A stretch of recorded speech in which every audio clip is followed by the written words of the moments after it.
Hello, my name is Marcus. I'm the compiler of a collection of therapy quotes entitled 1001 Windmills of the Mind, a collection of quotes taken from what's called the psychodynamic or the psychoanalytic perspective, which long ago, as I understand it, was called philosophical medicine, because this perspective looks at links, past present links, how the past is being reenacted or being replayed or being somehow relived symbolically in the present, with the hope of theoretically, in some kind of fantasy, get a better outcome for the past.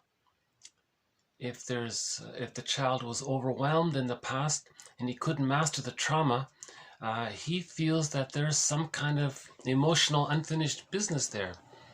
He didn't finish processing the experience, so he wants to finish it, meaning get closure. So he wants to relive it in the present by either, in some way, either he'll fantasize that his abusive parent is some innocent person in the present, and then as the rebellious, wounded child express their protest against the parent, but the person in the present doesn't know what you're talking about. They can't, put the person in a time machine, travel back into the nursery. That innocent person morphs into the person's breast mother and redoes this. It can't be done. Or the person might identify with the aggressor, see their unloved self, their shamed self, onto the innocent other, and then devalue them to communicate that when they were a baby, they felt devalued by their mother. So they're trying to communicate what happened to them by doing to others what was done to them, to show, to demonstrate, to display what was done to them. And they're trying to somehow relive, reenact the childhood painful past in the present, thinking that they can somehow get some kind of better outcome, but it can't be done. It's a delusion. It's a second, one author calls it's a secondary delusion.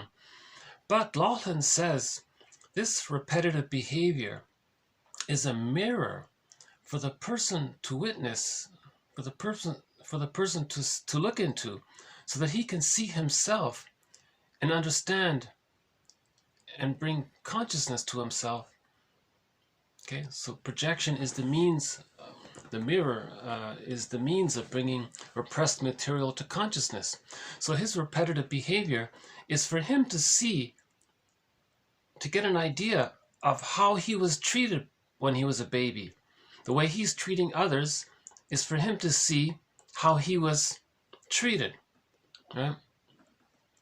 The baby doesn't have words, so he has to communicate it. He does it through his behavior. Now, through his behavior, that's for him to see how he's communicating. He doesn't have words, so he communicates through behavior, through his behavior, right? So that he can then put to words how he was treated. Right? So if he observes his repetition, he can get an idea of what happened to him in childhood, because he's trying to communicate his distress. Right? Because the baby needed to express his anger if the mother's on the phone too long, if the mother was misattuned, malattuned, unavailable, etc. The child wants to now express his protest. Now, if he's... so this is the psychoanalytic perspective, is very much interested in this link about how we relive the past in the present, thinking we can get a better outcome. It's called the repetition compulsion.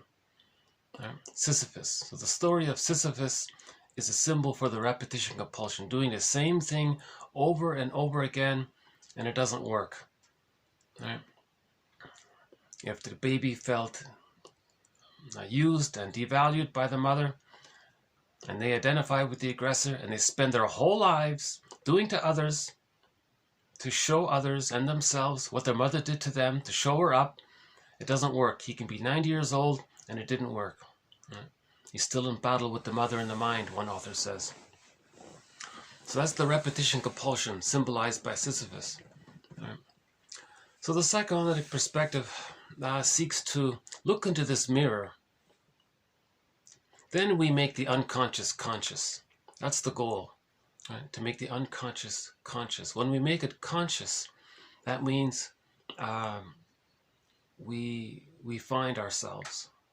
Right? We find our narrative, we find our personal history.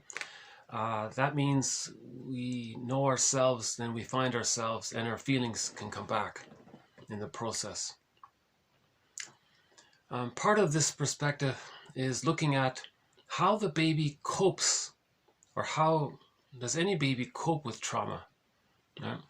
Relational trauma, developmental trauma, situational trauma, perinatal trauma, prenatal distress syndrome, birth trauma, intergenerational trauma, whatever caused the baby to not get his needs met, and then he gets fixated at a point in his development, and he's stuck there, okay, frozen.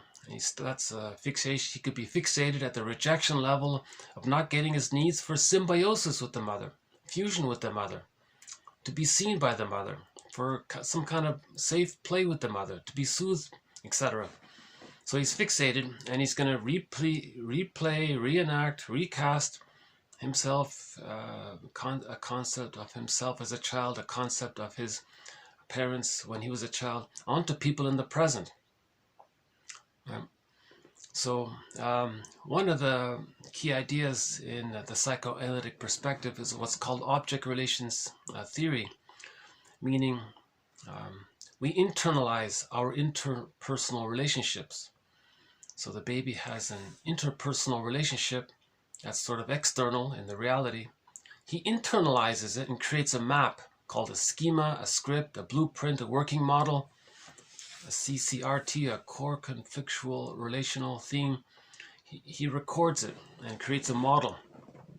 And if that model is very fragmented, it's not whole, it's very fragmented concept of, if it looks like a myth or a fairy tale in the internal endopsychic structure, the internal theater, architecture, or some of the unconscious,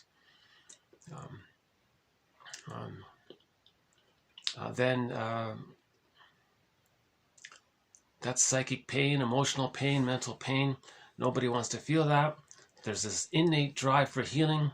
So he's going to relive and replay the childhood scene in the present to see if he can get a better outcome to heal the internal theater.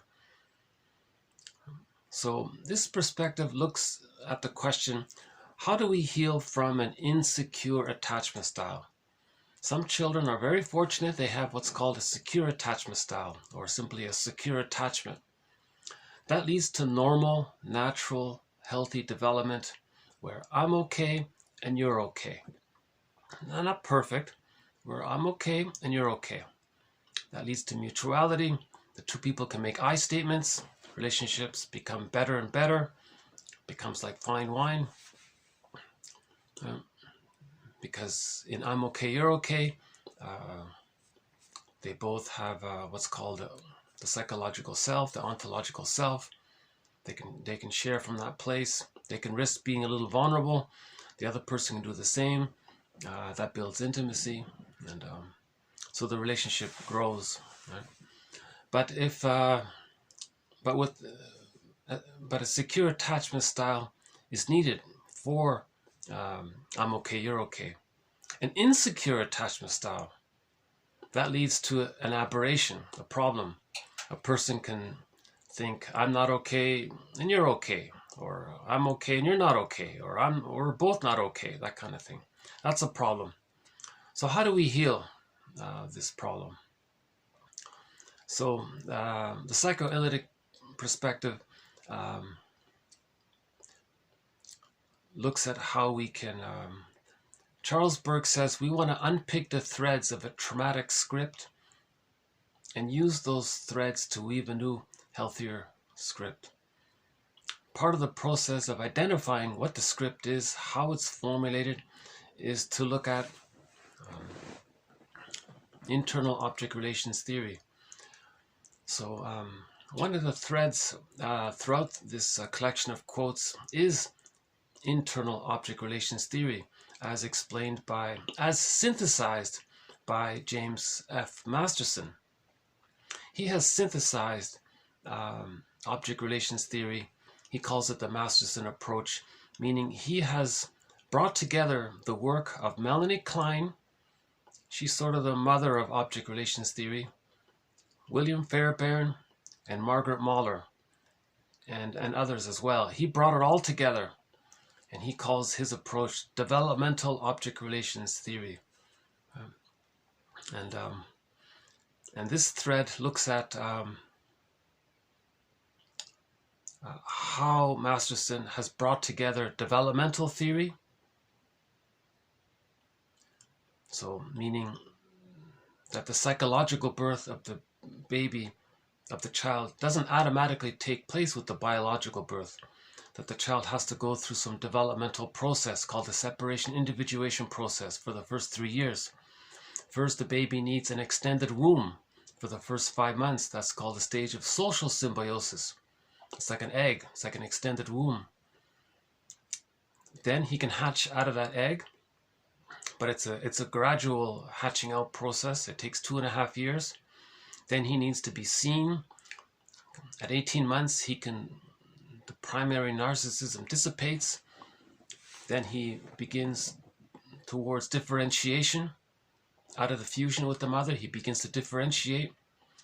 Okay, and then then there's the rapprochement subphase, where the child looks for emotional refueling and what's called communicative matching with the mother. Just like improv and creative play, the parents teach reality information to the child, like a coach in a way. Then the child understands that it's okay for him to be himself. When the child goes through these phases, okay, the stage of social symbiosis, the stage of mirroring and differentiation, the stage of rapprochement and communicative matching, by the age of 3, the child feels safe enough to get the key out from under mother's pillow, meaning his life force can much more connect to his self-concept. When that happens, he has access to the real self. Now, the real self, part of the self, offers a person various capacities, also described by Masterson. Okay. Now, to get to the real self, the child needs differentiation. To get the differentiation, the child has to differentiate. But in order to differentiate, the mother has to be more loving than frustrating. Then the child can differentiate. The child needs to feel safe to leave her. So ironically, in order for the child to leave the mother, he needs her love. Then he can feel safe enough to know himself. If he's too scared, he can't leave her. And he's fused. That's a problem. Right. So we have threads that elaborate on some of this material, on object relations theory. That's a huge topic. So 1001 Windmills of the Mind has 30 threads. Object relations theory is just one of them. Right. We have a thread on emotional eating, the body bears the burden, the psychodynamics of prejudice, and so on. So this is a very rich collection of quotes, I feel, and I've mentioned this several times, but I think from what I can tell, this is still only the second collection ever compiled. The first was done decades ago by Gregory Bauer in his book Wit and Wisdom in Psychodynamic Psychotherapy. And over 3 decades later, we now have this collection, which now has over 2,000 quotes. And in this video, we'll add TQ 2059 and 2060. And there are other metaphors from the psychoanalytic perspective presented in other videos. So before we begin with these 2 quotes, so in this video we'll do TQ 2059 and 2060. Why don't they just take a quick look out here, see how we're doing here today. Okay.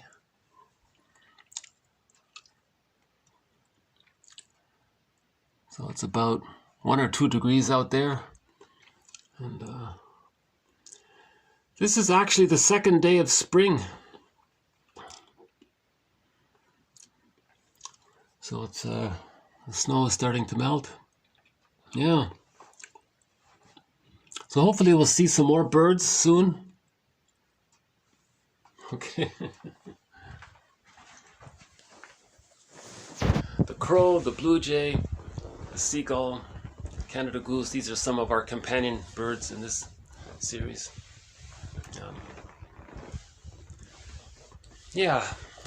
You know, I just take a glimpse of nature for 30 seconds and I feel better already, you know. Yeah, this project is part of my personal journey to deal with my compromised nervous system, you know. So again, I'm not I want to repeat my disclaimer as often as I can. I'm not a therapist or a doctor, professional, social worker, none of these things. I took an interest in this perspective, I guess around 15 years ago, I guess, something like that, maybe longer. And yeah, going on 20 years, I started reading self-help books. Prior to that, I really didn't have much concept of this. Then I had that existential anxiety. Something's missing. What is all this? So I started looking in the self-help books. And the first thing that piqued my curiosity was the Enneagram.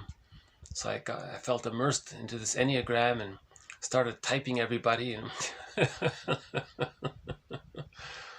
and then that's not enough. So then I discovered Masterson's book a few years after that. Then I looked more deeply into object relations theory. And from what I've surveyed so far, I think the Masterson approach, plus the work of Edmund Bergler, plus the work of Karen Horney, I think these three really provide a comprehensive, hopeful direction, I feel. So this, the guiding orientation throughout this series of quotes is object relations theory, led by Masterson and Fairbairn, Klein, and Mahler. So those four represent sort of the mind side, the theoretical side. Bergler represents more the gutsy side, and Karen Horney represents more the heartful, compassionate, holistic, humanistic side. Robert Bly, he's sort of a guest mentor. And we have some great quotes from a wide variety of authors in the psychoanalytic perspective. There's no Freud, there's no Jung, there's no Lacan, there's only a couple of quotes. The reason there's no Freud is because unfortunately I don't read German and I don't trust the English translations. So I've just avoided all that, and I read what some of the translators cynically and said about their own translations, saying that they know it's all. I don't want to repeat it, but it's very discouraging what they said, and so I've just avoided the issue. Now, if someone like Bergler, whose first language is German, if he makes reference, if he says, Freud said this, I'll read what Bergler says, because he'll translate it directly from German into English himself. Right? So those I can trust. But Bergler doesn't really quote Freud much, so there isn't much there. But the odd time that Bergler does quote Freud, oh, okay, yeah, I guess Freud was sort of a smart guy and all this. So there's no Freud. If one, but we've moved beyond that, I think. I think object relations theory has sort of taken us forward. And there's no Jung. He's sort of a charismatic figure. And from what I can tell, he appeals to people's narcissism. Hey, everybody, you want to feel important? let's talk about archetypes. Ooh, it makes a fancy word. And collective unconscious. Whoa, everyone feels so powerful and omnipotent with these terms. So he's just appealing to people's infantile megalomania. So I think he's a bit of a... Now, at the same time, yes, every sort of a so-called self-help guru has some useful bits to it. But primarily, I think he's more of a charismatic kind of guy, and people follow him.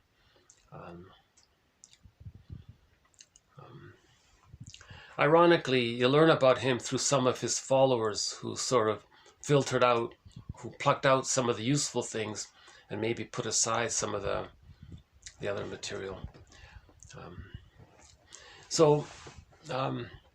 We talk about, there are patterns, there's psychological patterns, like defense mechanisms, right? Identification with the aggressor, the moral defense, splitting, reaction formation, flip. There are these psychological patterns, right? So that's what we're talking about.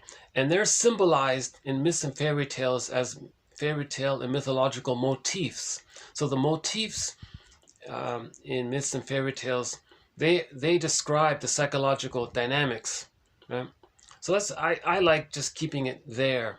I don't know why we need another obscure, elaborate, fancy, pompous sounding word that makes a person feel important, that they know everything and they're above everything. I think that's a defense mechanism to avoid looking at the more nitty-gritty, the truth of it.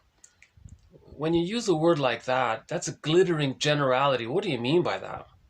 Well, just say what you mean by it and stick to that. We already...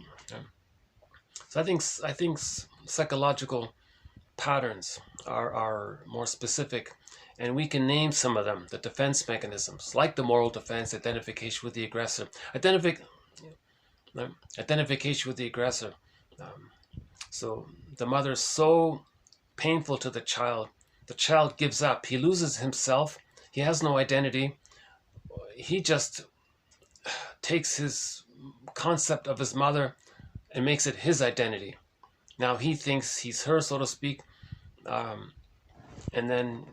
that's an angry situation. So he's going to do to others what his mother did to him.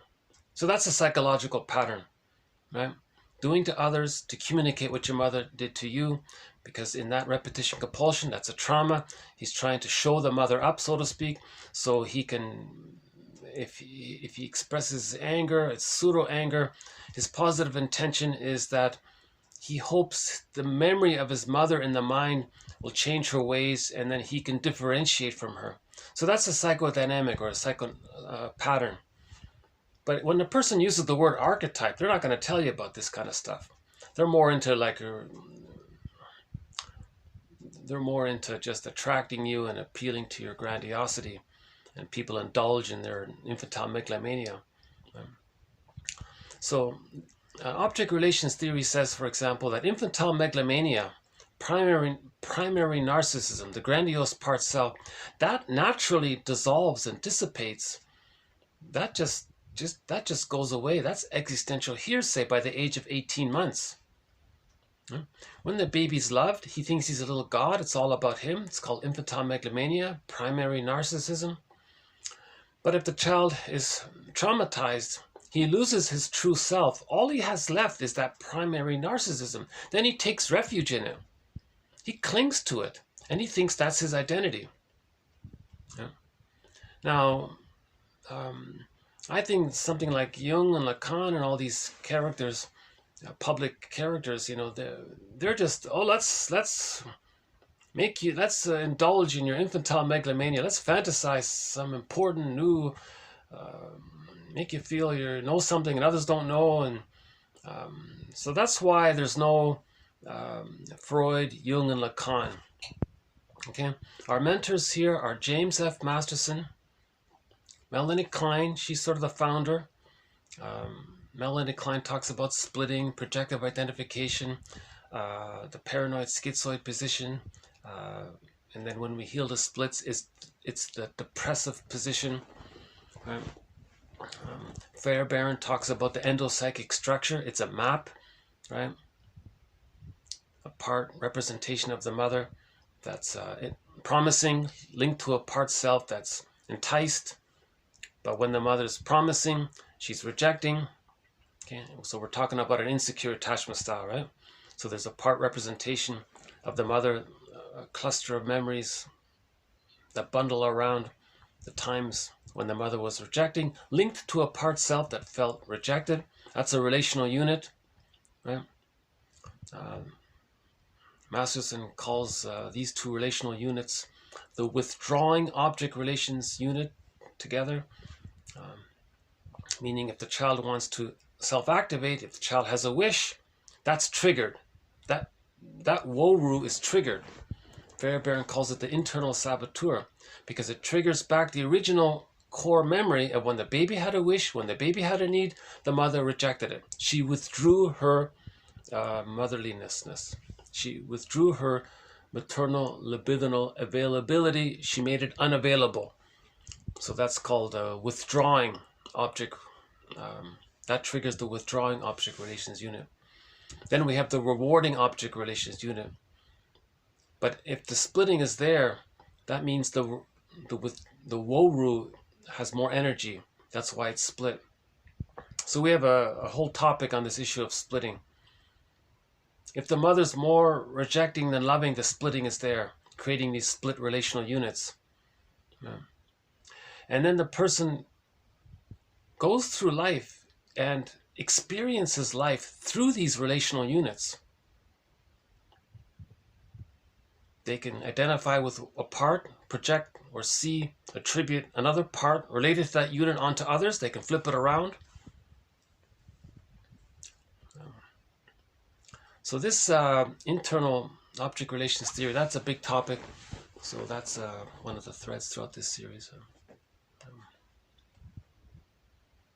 I find myself trying to cram in so much material, and I'm not really doing it justice because I introduce a topic and I don't fully clarify it. So this is a shortcoming in my presentations, where I'm kind of I'm trying to condense too much. I'm trying to create a nice protein bar, a nutritious psychological protein bar filled with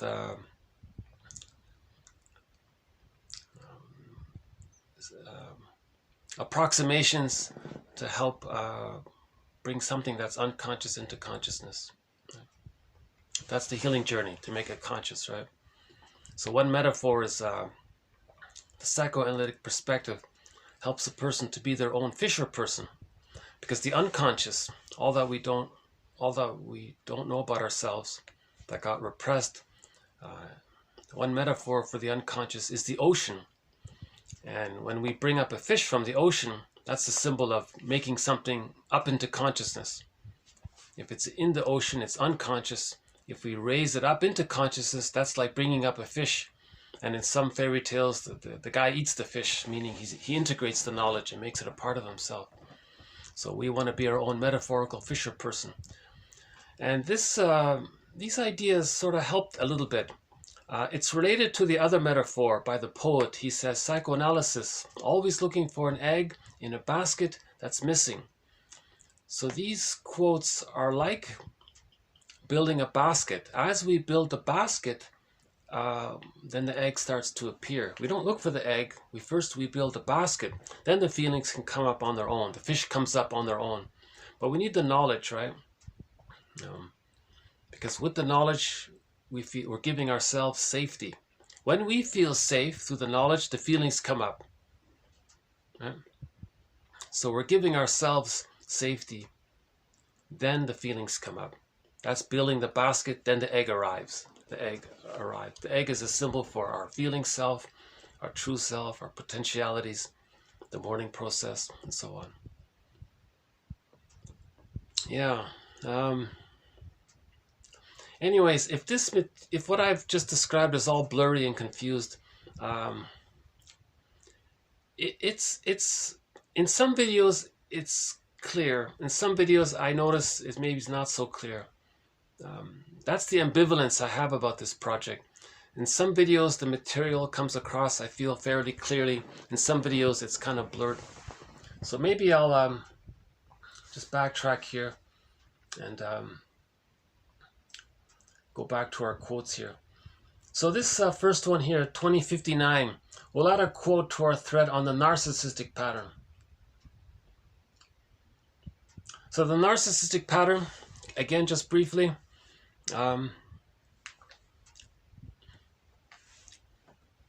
if the child is fixated prior to 18 months, okay, that's the narcissistic pattern. But if he's fixated prior to 5 months, those are different patterns. Yes, they include the narcissism elements in it, but it's a more traumatic personality patterns.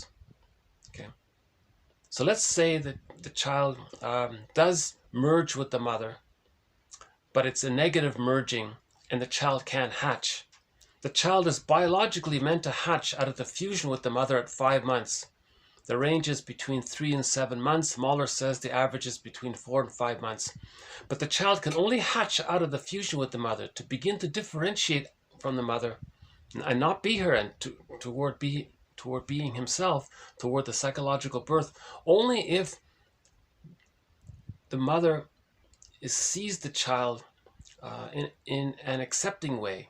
If the child looks into his mother's eyes and is just shamed, he can't leave. He's rejected. He's scared. So he's trapped in the tar pit of a negative symbiosis with the mother. That's the narcissistic pattern, and he can't get out. Now, by the age of 18 months, if he still can't get out, he gives up. His true self is squelched. It's in exile. Okay? It's the wounded child or wounded animal in the forest, lost, hungry, lonely, confused. Okay, that's the true self. It's deep in the unconscious, deep in the bag, Robert Bly's metaphor. What does the child have left if he can't be in touch with his true self? All he has left is that biologically determined infantile megalomania, primary narcissism, which is there up until the age of 18 months. That's called the grandiose part self. So the child has the true self plus the grandiose part self. The true self is gone. All he has left is the grandiose part self. Now, he's still fused in the tar pit, in the negative symbiosis with the mother. Now, the mother is this all-powerful other, and he's fused there. The infantile megalomania means he thinks everything is about him. Now, because of the fusion there, and he identifies with the aggressor, the narcissistic pattern is the person thinks he's so important and everything is about him. Okay, because he's the mother, and from the baby's point of view, the mother's like a god, so powerful. The giantess in the nursery, so all omnipotent and so on. And he's so special and everything's about him. And he's fused there. That's a narcissistic pattern. Right? Now, he felt rejected by this. He's in a constant state of the memory of his mother rejecting him. And now he's identified with the aggressor and he's rejecting himself, but it's too painful. So he sees his unloved self onto safe, non-threatening, substitute others. Okay? And then he's going to reject them. Okay? Because he's replaying and reliving the living dynamic that he has with his mother that's still in a timeless world in his mind. So he's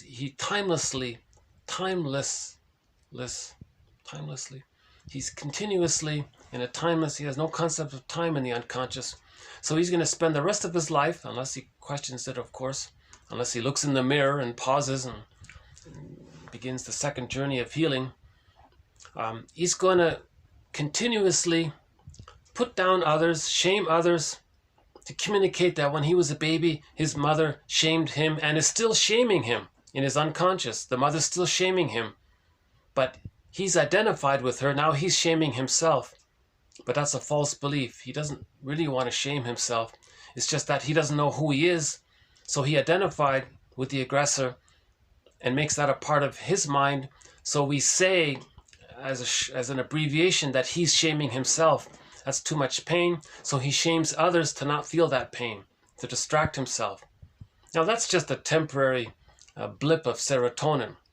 He gets a little stress relief if he shames someone else, then he doesn't feel shamed. He distracts himself from his mother shaming him in his mind. Right? So the serotonin means originally the baby is small and helpless in the one down position. The mother is getting some feelings of safety by the baby's presence because the baby is containing the mother's anger.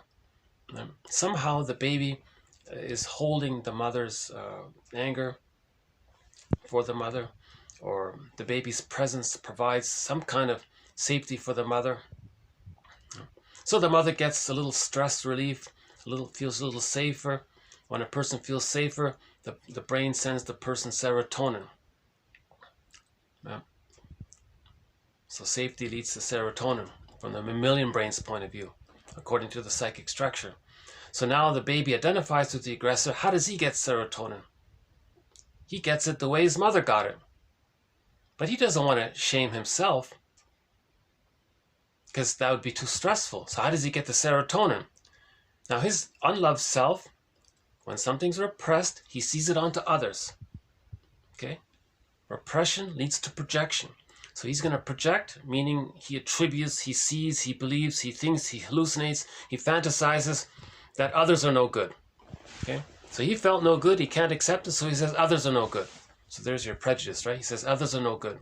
Now when he says others are no good, he means himself. From the point of view of his adopted attitude that he accepted for himself, of how his mother told him he was no good, from his false belief that he believed his mother said that he was no good, and he accepts that false belief as his belief that he's no good. So he says, now he repeats his mother, but his unloved self is onto others. A simple way, I like what one author says, a simple way of describing this is, when he sees his shamed, unloved self onto others, he's talking to the mother in the mind. Look, mother in the mind, you shamed me when I was a baby. I'm angry and I'm going to show you. I don't have words for it. I'm just going to demonstrate it. So I'm going to be just like you. In fact, I'm just going to be you, really. And now you see that safe, innocent, non-threatening substitute other out there? Well, they're because they're safe and innocent and all that, I'm going to regard my innocence onto them, and I'm going to shame them because I want to show you, mother in the mind, what you did to me. Okay, so that's the Bergler calls this a negative magic gesture. He's going to devalue, use, exploit, shame others to communicate that when he was a baby, he wants to communicate through his behavior that when he was a baby, that those things that he's doing to innocent others, that those are the things his mother did to him. And he didn't like it, and he's in his battle with his mother in the mind. And he can spend his whole life doing this. Now, because of the fusion,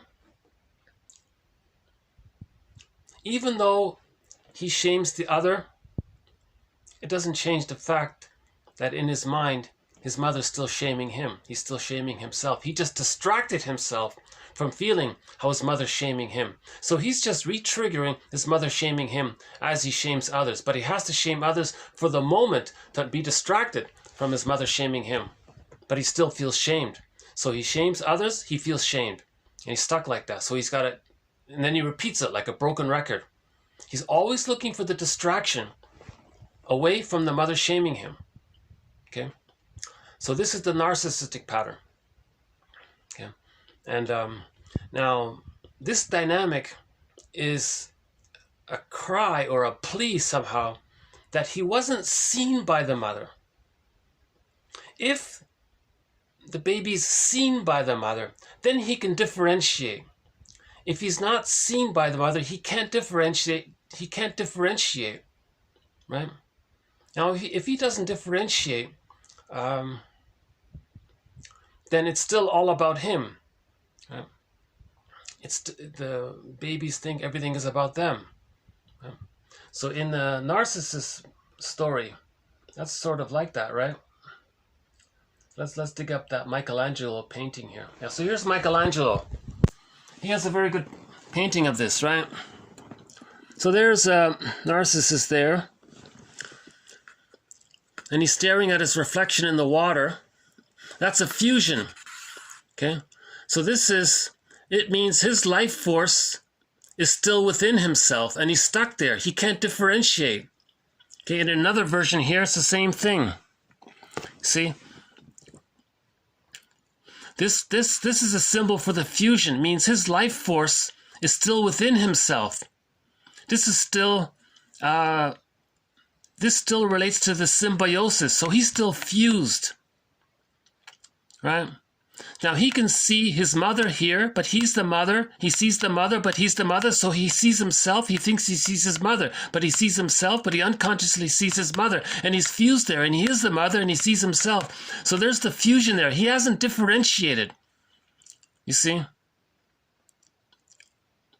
Now, if the mother does see him, then he can make friends with Echo.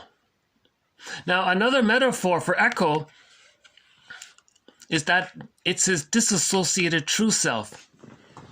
Okay, so there are a wide variety of ways.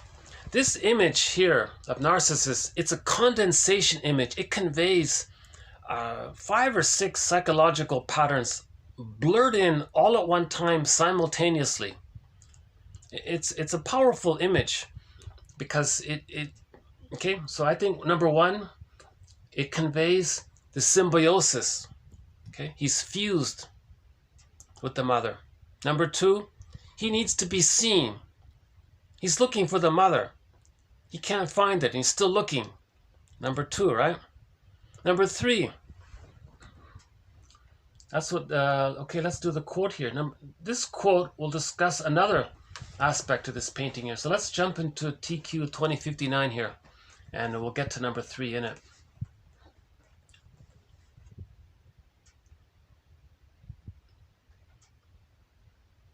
Yeah, I would say maybe more than 5, but we'll add one more interpretation to that painting, Michelangelo's painting here. So the narcissistic pattern, of course, they're looking for the love that to differentiate. If they differentiate, then they have the experience of love. But all they feel is rejection, misattunement, malattunement, the negative symbiosis, the mother shaming the child, punishing the child. So love and so the main emotions for a person with a narcissistic pattern is hate, greed, envy or grenvy, spite, vindictiveness. Okay. Now underneath it all is the shame, of course. Right. And that's the main emotions. Now Karen Horney, that's why Karen Horney is so important. She will say, well, that's an oversimplification. Be careful, we are human beings with these patterns. There's more to us.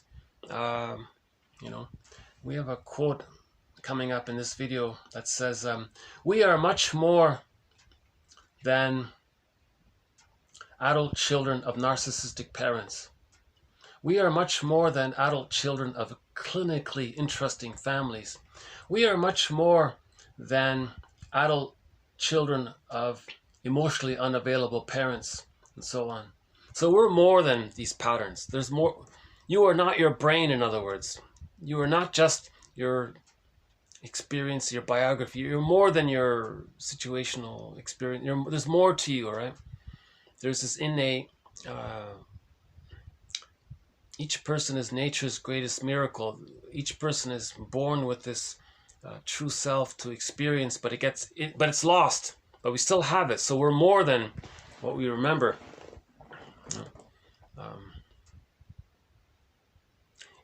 It may be that we think it's those painful memories. They make us who we are. So that quote from the TV show Side Order of Life, she said a very good thing. She said, those painful memories, they make us who we are. Well, that, not totally, but they make us who we believe we are, let's say. Those painful memories make us who we believe we are. We're more than that. We're more than our painful memories. Put it that way. Right? So why don't we just begin with a quote here.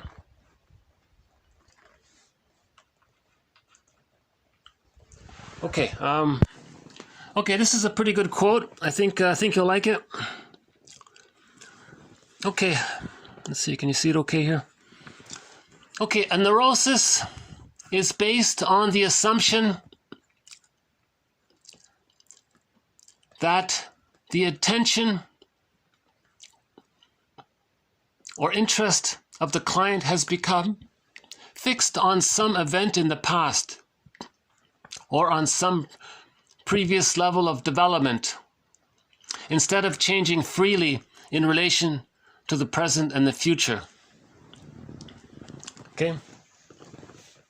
So Bergler says neurosis is a disturbance of the unconscious. He says here neurosis is based that the child's life force is stuck somewhere early on. It's frozen. Right? So Fairbairn's famous quote is, life force is object seeking, meaning the baby's energy, life force, he's looking for his mother. And then he's to get his love, to get his various needs met according to the phases of development. Now at a point when he doesn't get his needs, he gets stuck there. If he gets stuck prior to 5 months, if he doesn't get his symbiotic needs met, that's the hostile provocative attachment style or the bully pattern. Iago character, just all envy. He spreads rumors, gets others against themselves. There's the symbiotic character. There are a few very disturbed patterns there. It means they're communicating. Those personality patterns they're like a mirror to say that they didn't get their symbiotic needs met. Okay, a person with the bully pattern, they want to frighten someone, scare them, to create a negative symbiosis with them. So the lackey becomes the substitute breast. Yeah. But no lackey can breastfeed, can make up, can do it. But remember, a baby would rather have a frustrating mother than no mother. So the bully pattern is to find an unhappy relationship with someone else, but they control it and put the other down.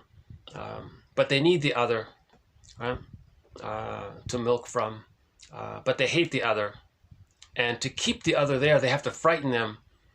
Right? So that behavior is their communication to say that they didn't get their symbiotic needs met. Okay? So it's as if they're saying to the mother in the mind, look, mother in the mind, you see how aggressive and frightening I have to be, and how desperate I had to be to get some lackey to be attentive to me, to be there for me, to be responsive to me. I'm showing you what I needed from you. You see how angry I am at them and how hurtful I am to them? Well, I'm showing you that that's how angry I really am to you. But you're not around, so I had to substitute. I had to find some innocent other to role play you, and so I can show you how I feel about you and what I needed from you. And see, the lackey can't do it. I needed it from you. So, mother in the mind, can you change your ways? But he's talking to a memory. It's not going to work. The mother in the mind is like a phantom ghost. It's not going to fly out of his head, travel to where the mother is, get her to realize her misattunement, pick up the phone, apologize, do some healing, grieving. It's not going to happen. Nor are they going to travel back in a time machine to change the past and travel back. But this behavior is a mirror. Okay. So negative magic gesture, repetition compulsion, these are mirrors to bring repressed material to consciousness. And there are other patterns, not only the bully pattern, there are other patterns that spring forth when the baby doesn't bond with the mother. Okay? Or he's prematurely ejected out of that egg. Yeah. Now, if he does enter into the fusion with the mother, but he can't get out, that's the narcissistic pattern. The narcissistic pattern might not be so belligerent and overtly aggressive, but he's very bitter, he's very cynical, his humor is very dark, and his rhetoric is very hateful, is very spiteful, full of envy. Of course, he's greedy and entitled. Okay. Now, for these patterns, these two patterns, now the BPD is a blurring of those two, by the way. The BPD sort of flips back and forth between the bully pattern and the narcissistic pattern. That's why it's so inconsistent, I think. Or we might say it's the Swiss cheese version of the narcissistic pattern, where if they don't get their narcissistic supply, then they regress to the bully pattern to frighten someone, to be fused with them. Then they recreate the negative fusion. That's the BPD one. Now these three, so let's just stick with these three, the bully pattern, the BPD pattern, and the narcissistic pattern. For these patterns, okay, my apologies to Karen Horney. Well, let's say it this way. Let's keep Karen Horney's holistic position in mind. Let's not be so reductionistic, but just to have an approximation, generally speaking, to have a general orientation. These patterns, for these patterns, love, gratitude, affection, tenderness, caring, reparation. You don't hear enraging, crying, colicky babies saying thank you because they're just too distressed. They can't repair for any mistakes because they're still trying to get the basic love they need to be themselves. So gratitude and being able to make reparation, to feel guilt. Guilt is not there. Shame is there. Greed and envy is there. Spite, vindictiveness is there. Right? Narcissistic entitlement and rage is there. But these other more later emotions, that's after 18 months. Okay, so these other emotions, like gratitude, the ability to feel guilty, jealousy, these kinds of things come later on. The earlier one, before 18 months, Klein calls it the paranoid schizoid position. That's shame, envy, and so on. They don't even feel jealousy or guilt. It's just shame and envy and greed, you know. Okay, so the narcissistic pattern is fixated. Okay, so he says here the person's attention and interest. He means life force. The child's, now the jargon is libido. Now when they use the word libido, they simply mean life force, attention and interest. Needs, wishes, attention and interest, focus, libido, where you're directing your, where you want to connect to. So they sometimes use that term libido, meaning life force. Okay. So again, a neurosis is based on the assumption that the attention or interest of the client has become fixated or fixed on some event in the past. Okay? Meaning the event is they didn't get their needs met, or on some previous level of development. Okay, same thing. Instead of progressing and changing freely in relation to the present and the future. For example, in the first months of life, it's all about them. Okay? Now later, their attention, interest, life force, quote, libido, turns towards the parents. Okay? So, in the beginning, their life force is just all swirling within, in this fusion with this bubble with the mother. But it's still all within, and they think the mother's a part of them, so it's still this, from their perspective, the life force is still within, it's all about them. So that's what that narcissistic image represents. Okay? So the symbiosis, so his attention, his interest, his life force, his libido, it's all sort of swirling within. Okay, himself, he and himself, it's just this, that's what this means. This means the first months of life. His emotionality, his psychic fibers, his needs, his wishes, what he needs.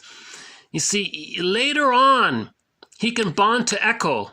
If we use echo, meaning as another person, as an outside person, then he can listen to echo and have a friendship with echo. But he ignores echo because he first needs, because in the first stage of development, it's this.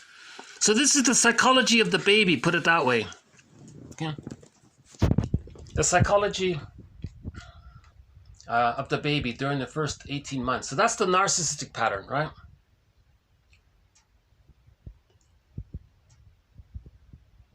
And it's hallucinatory in a way.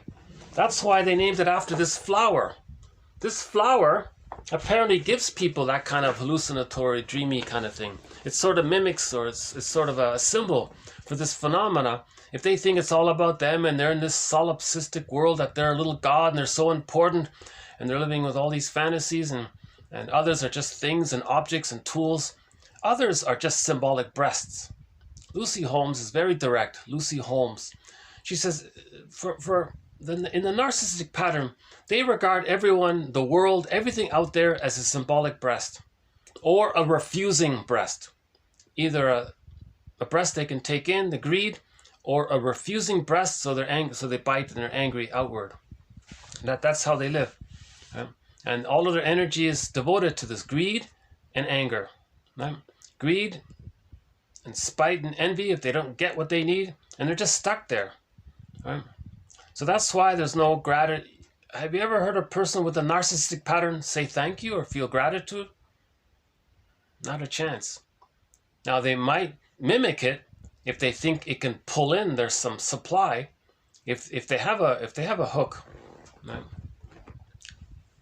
So again with the hook, they see their unloved self onto others. That's like a bait for them.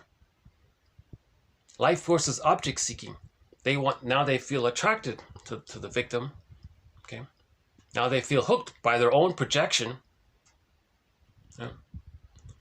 Now that person, the victim, the codependent partner, is like a supply. The supply is always there, going to be attentive to them, think well of them. They like that. But they're a supply, meaning they're going to contain their anger. If he gets his anger out, that allows a distraction for him not to feel the pain of him hurting himself emotionally through the memories system. So that's a supply for him. Yeah.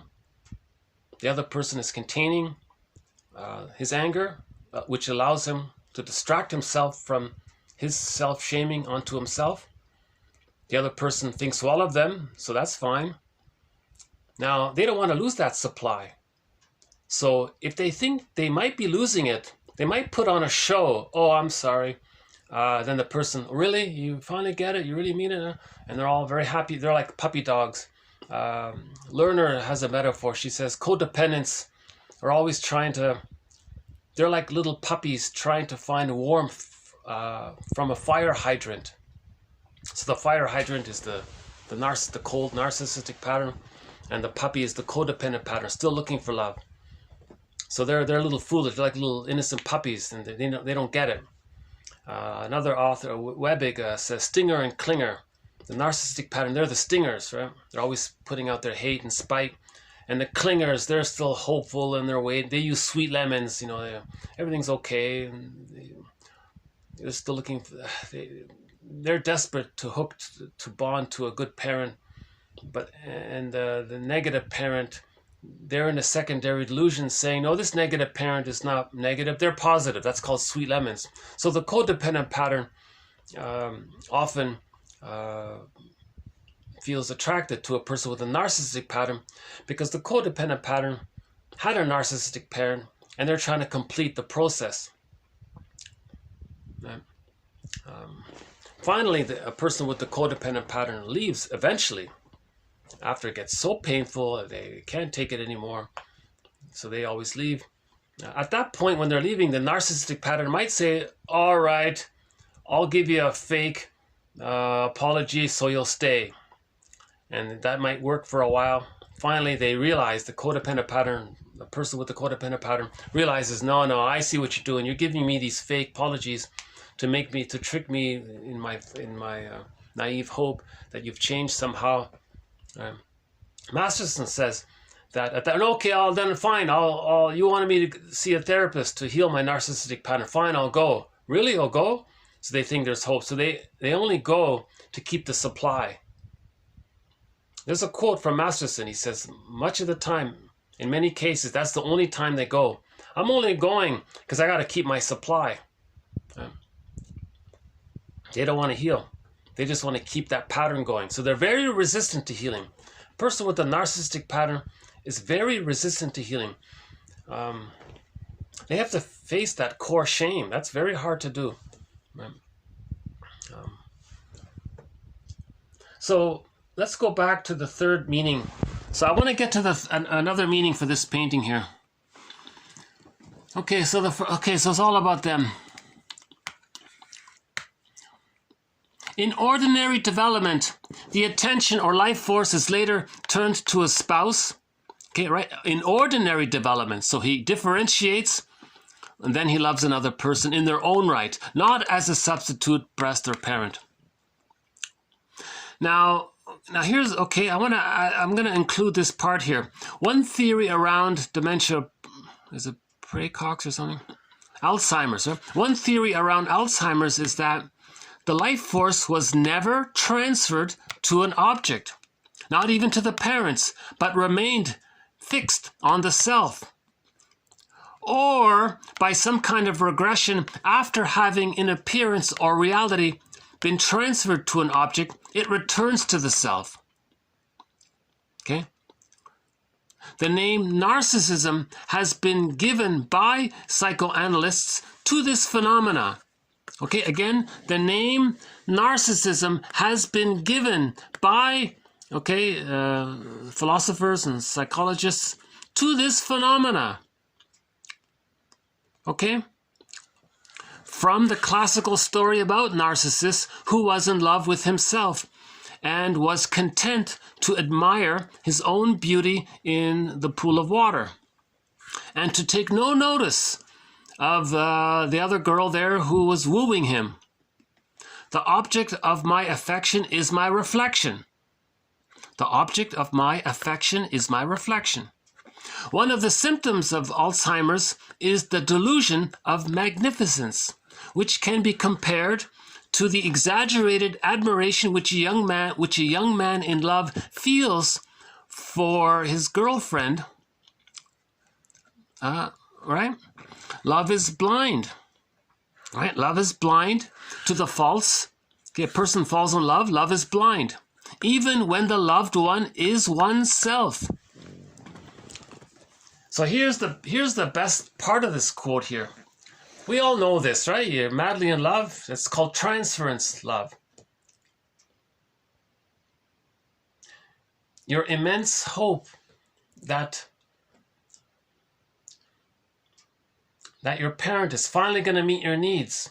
You projected that hope onto the other. So you're blind. You're just excited about this great promise from this person you fell madly in love with. So your love is blind. You don't see the reality because you're so in this immense hope. All your life you've been waiting for the mother to respond appropriately. Now this substitute other might do it. So you have this immense hope. You're going to be blind to anything else. Now that's outward. A person with a narcissistic pattern does it to himself inward. So he's in love with himself, so love is blind.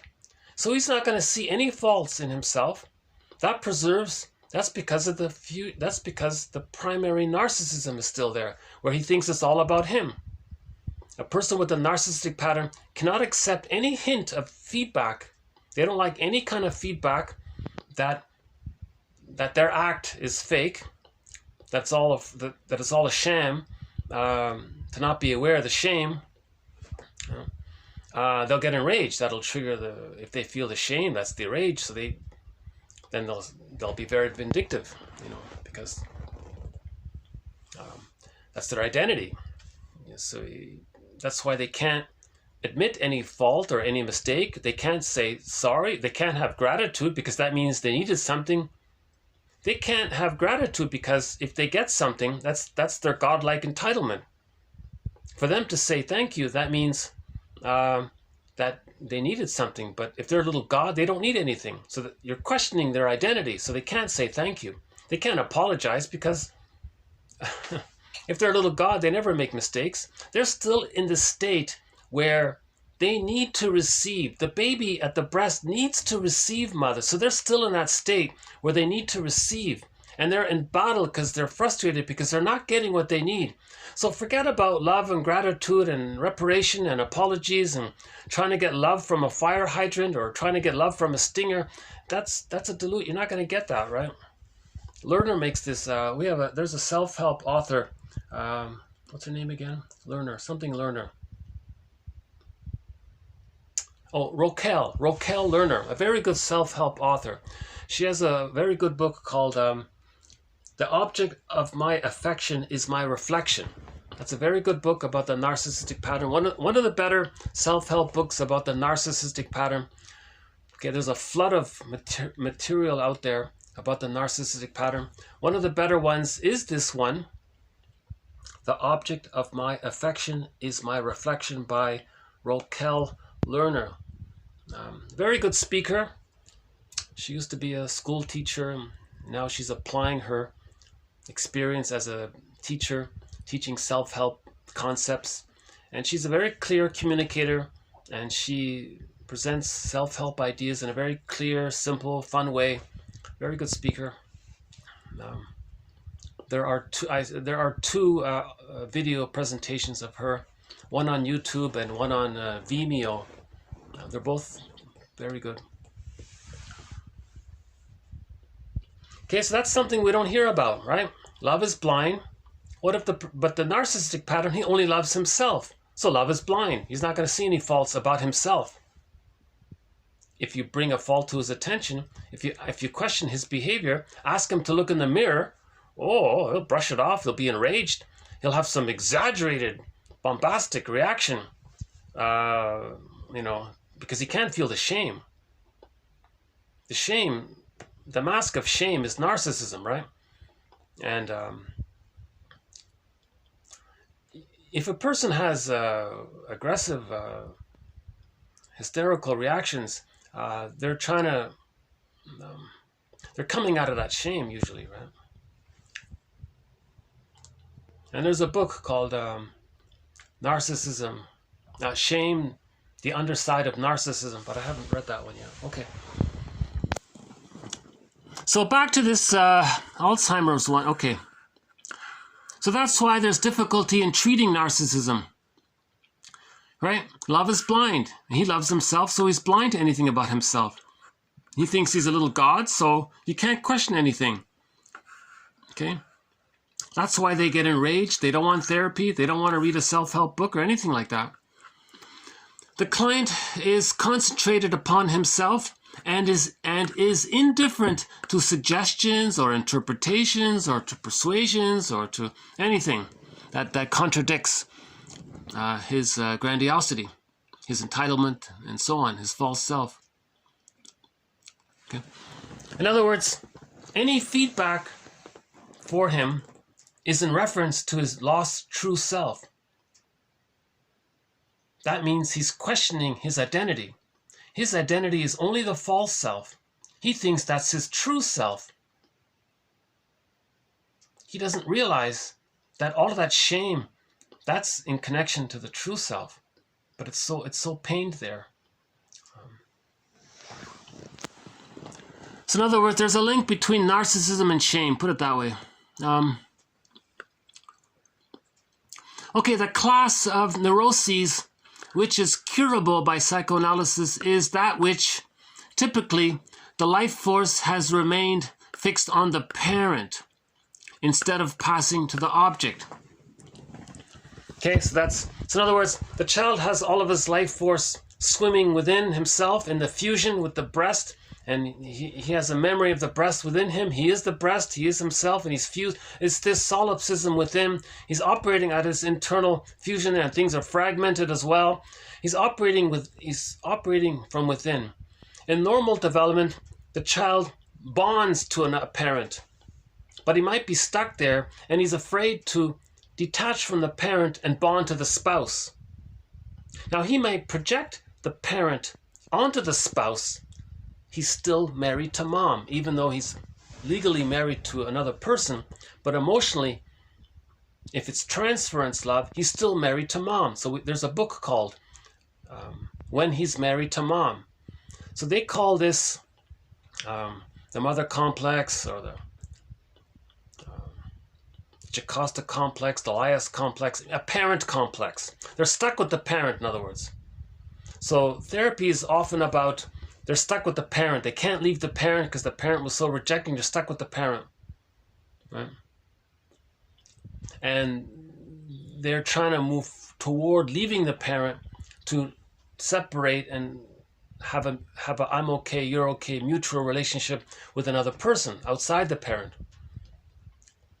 But if they're stuck with the parent,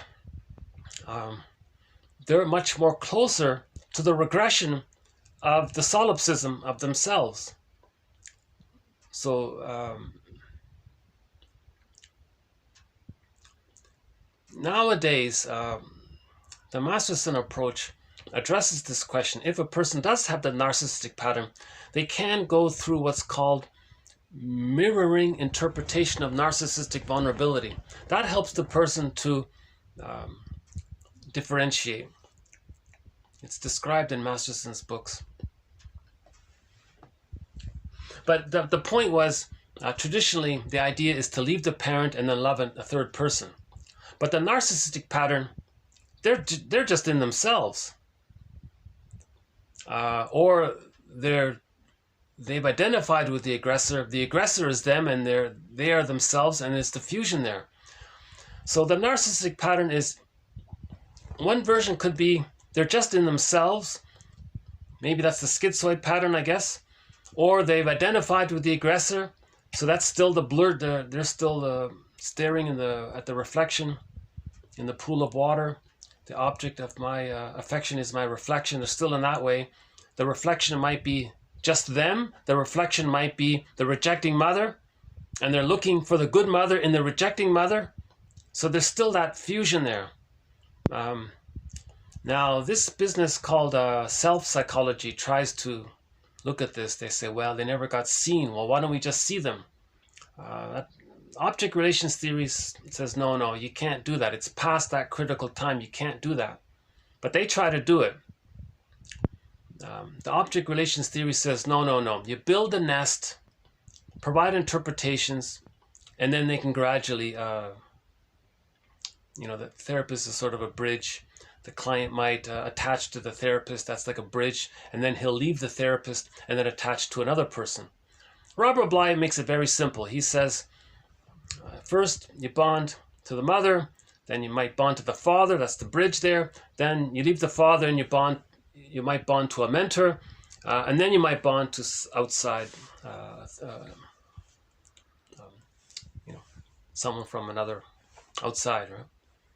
That's your spouse. The spouse is not a breast, a parent, and you're not in battle with you're not trying to use the spouse as a placeholder or proxy for your real memorial battle with your mother in the mind or father in the mind, and you're just using the spouse for this battle. That's dysfunctional. The marriage becomes like sour milk. Right? So in normal development, the child is just in the solipsism. He bonds to the mother. He receives the love. He can differentiate. Okay. And then he might bond to the father or a mentor, and he can differentiate and be himself. The father can play a role. If the mother's too close to the daughter, they say that the father's important, but the father cannot take the place of the mother. Now there's a problem with Lucy Holmes says, some daughters don't get satisfied with their mother. They look to the father to meet the motherly role, to play the motherly role, but they can't be done. So they're very angry at the father, but they're really angry at the mother, because the father's become like a stand-in for the mother. They gave up on the mother. They want to get it from but he can't do it. So they're very angry. And there's a song by the singer Robin Zander. If you look up the song Emily by the rock singer Robin Zander, he's the lead singer for the pop band Cheap Trick. He has a solo album called it's just a solo album. I don't know what it's called, but he has one album. There's just one album by Robin Zander. If you look up the song Emily, in that song, the guy was dating a girl, but she was very angry and very difficult and very hurtful and very enraging. And wow, the guy was saying, "What's going on here? Why are you so intense and so angry?" Finally, he said, "Oh my God," he said, "You're a daddy's girl. You're bonded."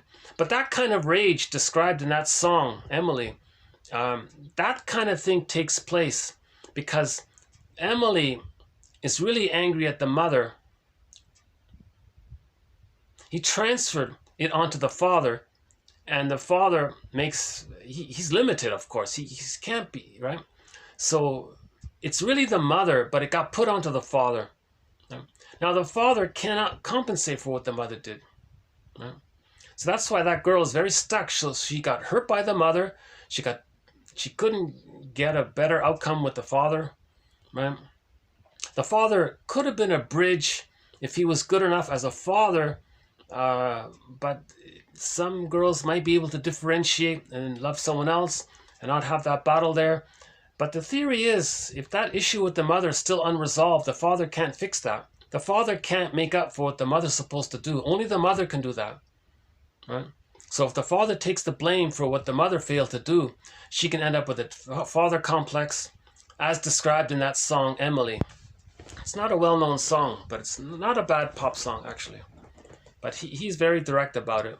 So it's, I imagine they don't want to play it on the radio.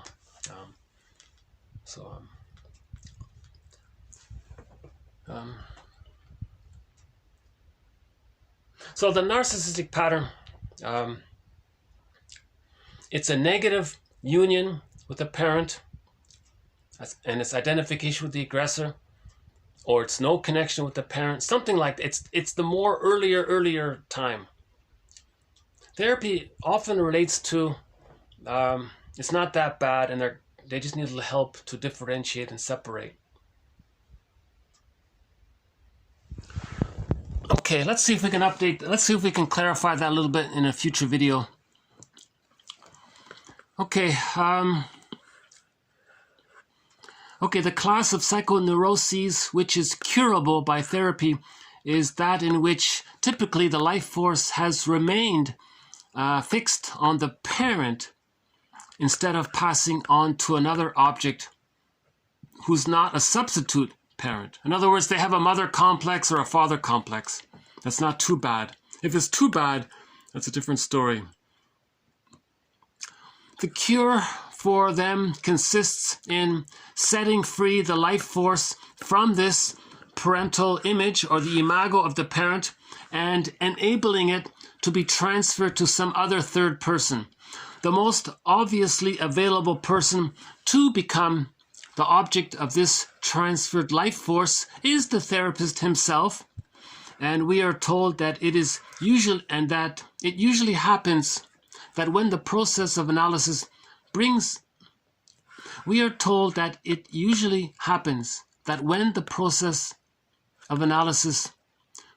into consciousness the early situation and its accompanying emotion, the latter is immediately transferred to the analysis, to the therapist. Okay? So the therapist is a bridge. He's part mother, part reality. Okay? The more or less accidental parent substitute. So the therapist becomes a more or less accidental parent substitute.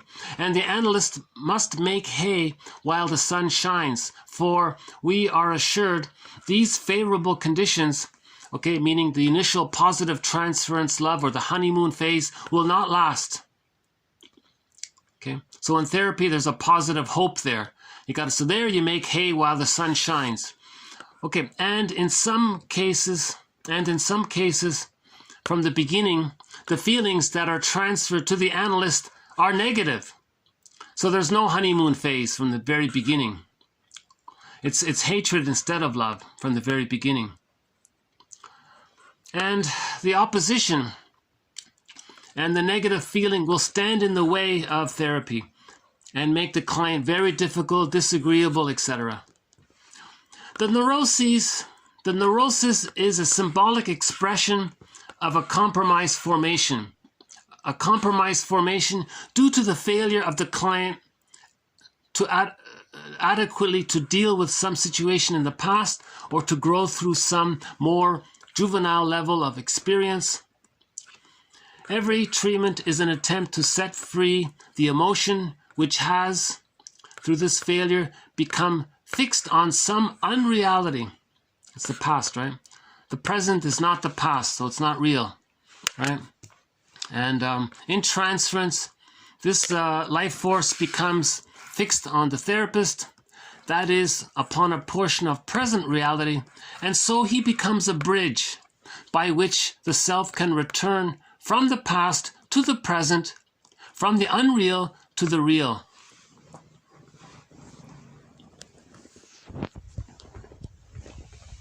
I don't remember what the episode is, but in that 50s Western with Richard Boone, Richard Boone is the star of a famous Western. It ran for like 7 years or something. He was like a, he would help people if they had trouble, and they would pay him for his help. And he was often like a therapist. And Richard Boone played a Paladin. That's the one, Paladin. He played a character called Paladin. And I remember in one episode, he visited a woman who was very depressed and all that. And she was stuck in the past, grieving in the past. He actually coaxed her to show an interest in him. He's a handsome cowboy and all this. So she started to have an interest in him. And that was a bridge for him to then have an interest in others later on. So I thought that was a good example of that. The quotes posted below.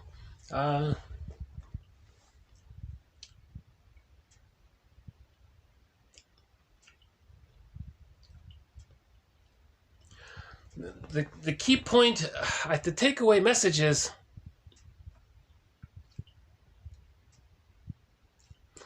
love is blind. A person with a narcissistic pattern is in love with himself, so he's blind to any of his faults. Right?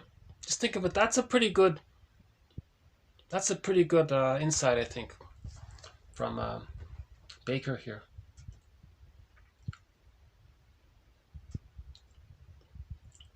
So let's go back to the pictures here for a sec.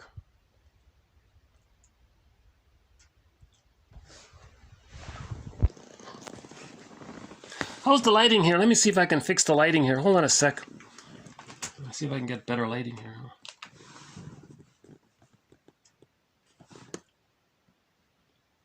Is that better? Yeah, okay.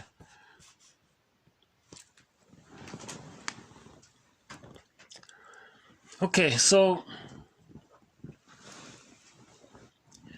one way to look at Echo is that it is his disassociated true self. So within him is the true self, his feeling self. It's Echo. Now Echo is always with him. So that's one interpretation of Echo. Okay? Notice how the artist doesn't even have Echo in here. It's all about him. It's all dark. He doesn't even see Echo. But there's a woman here called Echo, right? So one interpretation of Echo is that this is a symbol for his feelings within. But it's disassociated. It's outside. Now, in the story of Peer Gynt, okay, so let's say this is Peer Gynt. He has a lifetime of escapades. He's a hedonist, playboy, selfish, doesn't care about others, uses others and all that. Very rude, crude, selfish guy, ambitious guy. At the end of life, he asked Solvig, "Hey, Solvig, my soul, where have you been my whole life?" And Solvig, his soul, said, "Are you kidding me? I've been with you the whole time. You've ignored me." He said, "Oh my God, I've ignored you my whole life. And you were there all along." "Yes, I was here all along. I was calling you." "Oh my God." So that's a story about how he was not in touch with himself. Now in the Odyssey, we can say this is Odysseus, and Solvig here, or Echo here, is Penelope. Now in the Odyssey, he looked for her on purpose. That's the difference between Peer Gynt, Don Juan, the playboy, the womanizer, etc. The difference between Odysseus and these playboys is that in the Odyssey, he looked for Penelope. He looked for her. Where are you? He's looking for her. And he resists the temptation. Now, this temptation Calypso says, "Oh, just stay in my Circe and Calypso. Oh, just stay here." The sirens say, "Oh, just stay like this." You see, so right now Odysseus resisted the temptation, but Narcissus, he fell into the temptation. The object of his affection is his reflection, not Miss Echo, not Miss Solvig, not Penelope.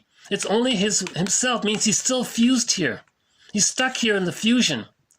Okay. Now, another way to interpret Echo or Solvig or Penelope, okay, is that we can say that this is an outer character in real life. Now, in real life, he cannot love them. He cannot emotionally bond to them because his life force is only within to himself. Now, he might use them. So that's another way to look at it, right? Now, he doesn't see his own faults. Love is blind. Okay? You can't tell him that he's doing something wrong. Okay? You see, this guy is hypnotized. He's transfixed. Now, he'll be enraged. If you pull him apart, he'll get very angry and want to return to it. Now, another interpretation is he's looking for mother's loving gaze. "Mother, where are you? I'm looking for you." But he can't find it. Now, he thinks maybe he can find it because the mother's in there. Now, when he was in the womb, mother was there for him. So he's looking at anything positive about his mother. So the memory of his mother as being loving might be when in the womb, or maybe there were moments after birth when she was loving. We don't know.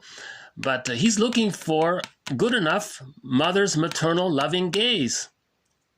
All he experiences is rejection from the mother's eyes. He's looking for mother's loving look. "Mother, where could you look at me with love? Where are you?" Now, he found some memory of his mother as being loving. He sees it there. He projects it onto here, which is in him. So this is inside of him. It's coming out here, and he's transfixed there. Right? Now, people with this internal dynamics, of course, in practical life, they're looking for this, so they can be very greedy.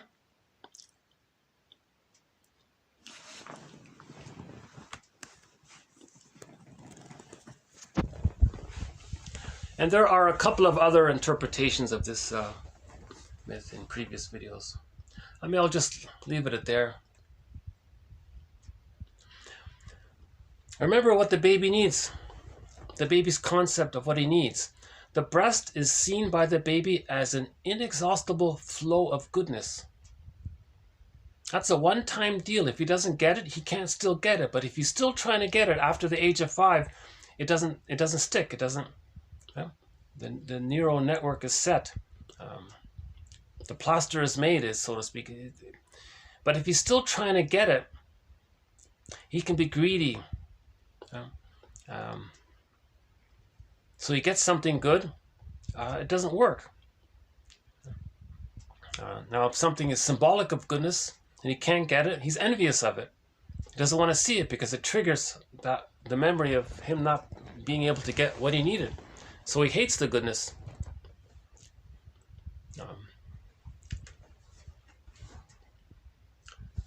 So this painting, this famous story by Ovid, right? He created a mirror for people who have this psychological trauma, for them to see what happened to them in childhood, that they didn't get seen by the mother, right? The mother was traumatized herself. She didn't have it to offer. You know? So that recognition can, that's the story, right? I think the best thing is to read Masterson, because he has or to work through the other approaches. Try Kohut. If it works, that's great. If it doesn't, then try Masterson. You know? Or try Spotsnick. And that doesn't work, okay, then go to Master. At some point, I think it's going to end up with object relation. I think that's the best approach available. Newborns require a kind of selfless care that is typically more than a woman with a narcissistic pattern can bear. She may go through the motions with a mechanical indifference or negligence. Okay? Babies need unconditional love, called selfless care. The baby in the womb, he got his needs, he or she got their needs met unconditionally, automatically, just in time, with the flow back and forth between the baby and the mother through the cord and the placenta. There was a flow there. Whatever he needed, he got it. It's called unconditional hallucinatory omnipotence. He's a little god. Everything, he didn't have to ask for it. He didn't have to make a gesture. What he needed, he got. In the extended womb, this is meant to continue for the first 5 months. The womb life atmosphere, the womb life attitude, the womb life experience is meant to continue because humans come out too early. So the mother has to be an extended womb. It's called the stage of social symbiosis. So the symbiosis has to continue. So we have symbiosis proper within the womb, symbiosis. Then we have social symbiosis. Yeah. So the mother has to be attuned. She has to be right there. Whatever the baby needs, you got it. No questions asked, no conditions, no complaints. Baby, you need this, you got it. And she takes pleasure in this. She takes pleasure and delight in this. So that's selfless love by the mother. But if the mother has the narcissistic pattern, she's filled with hate, envy, greed, revenge, spite, vindictiveness. She can't offer that. That's called intergenerational trauma. The child's not going to get it. Yeah. Now the mother rejecting the baby, she's saying to the mother in the mind, look, mother in the mind, I'm going to reject your grandchild to show you that you rejected me. See? Narcissistic parents assume their child has nothing to say about the world, and what he or she does say is insignificant. They assume their child has plenty to learn from them, but they have nothing to learn from their child. She was making the point here about mutuality. Hey, child, what do you think about this? And the child might say something very wise, you know. And parents can learn from the innocent wisdom of the children. But the idea is to ask their opinion. What do they think? And hear it, and let them say what they think and have an accepting response. I hear it. You know, I like it. That's interesting. Yeah, I really like that you shared that. Something just to accept it, not to shame it. Marion Woodman gives the example. She was in kindergarten or something. She drew a painting, and the teacher got very enraged and shamed her for it. And she gave up art for the next half of her life until she finally reclaimed it. But that bothered her all her life, that the teacher shamed her for her painting mistakes or something. But the child was just being curious, exploring, you know. Pretty harmless thing. So the idea is that children are little people. Treat them as little. You don't have to behave in any particular way to trigger narcissistic rage. A client with a narcissistic pattern hates anyone who has or seems to have a rich inner life. Underlying this reaction is the envy that's masking the forgotten emotional pain of shame. Yeah? People with a narcissistic pattern, if they see someone else with a little more who seems a little more comfortable in their skin, let's say, more relaxed or something, they might just hate them because they have something. If a person with a narcissistic pattern perceives that the other person has some certain goodness, some certain trait about them, they'll just hate them. They'll just want to shame them. They'll just attack them, kind of thing, because it triggers the envy. Right? The envy is hatred of the good. If they see goodness in whatever form it may take, they may just really hate it. So often a person with a codependent pattern has some goodness in them.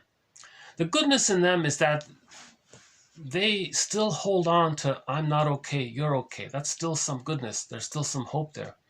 Person with the narcissistic pattern lost that. They identify with the aggressor and think that they're okay and others are not okay. But underneath it is they feel not okay and others are not okay as well. It's the shame. But they adopt a fake I'm okay. So the baby creates a fake idea that the mother's okay. He adopts this fake okay for himself and he says he's okay, but it's fake and others are not okay. Now, when he says others are not okay, he means his unloved self. Now, if he bumps into somebody who thinks, hey, they think that they're not okay, but they still think others are okay, there's a certain goodness to them. They'll hate those people. Right? That's what she means there. And if a person with a codependent pattern marries a person with a narcissistic pattern, if a clinger marries a stinger, the stinger's just going to hate them. It's very foolish for a person with a codependent pattern to marry a person with a narcissistic pattern. That's why I think the whole self-help movement sprang because of this, right? Those with the narcissistic pattern lack the ability to put themselves in other people's shoes. Okay, of course they can't put themselves in other people's shoes because they don't have any concept of self as differentiated from other.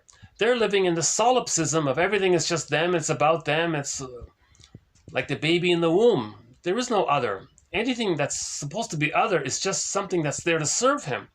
Others are not seen as persons in their own right. They haven't achieved what's called whole object relations.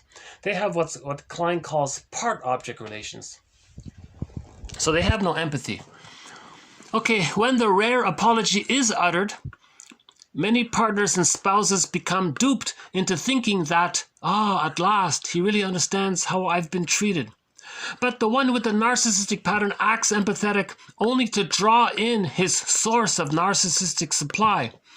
Although those involved in a relationship with someone with this pattern long to hear an apology, it is a futile and exhausting exercise to attempt.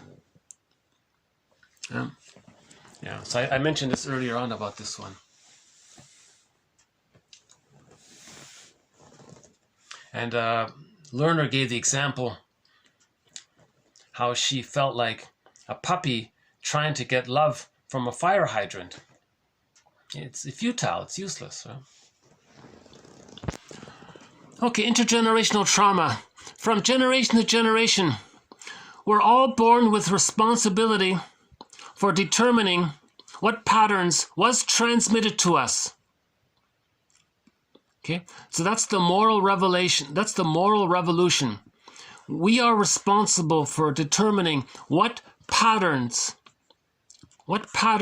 was transmitted to us.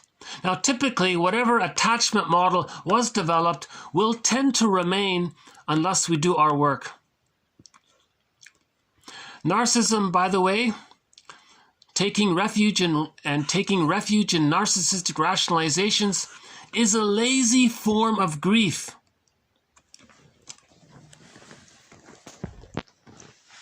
Okay, so the person with a narcissistic pattern has complicated grief. They can't mourn losses. The psychic structure needed to mourn losses is differentiation, but they haven't achieved differentiation. They're still in that fusion. They're in love with themselves. They have no concept of self and other. It's just all about them. They can't mourn losses because the other is them. In later life, if there is a loss, it feels like they're losing themselves, so they can't do it. Okay, so the narcissistic pattern is a lazy form of grief. It means he's not facing the truth that he's too attached to the rejecting mother. And he's become her. He doesn't want to face that. He doesn't want to face complicated grief. So to avoid complicated grief, or to express this complicated grief, he just repeats the negative behavior that his mother did to him over and over again, like Sisyphus.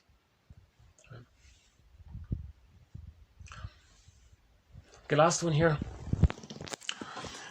We are much more than adult children of clinically interesting families.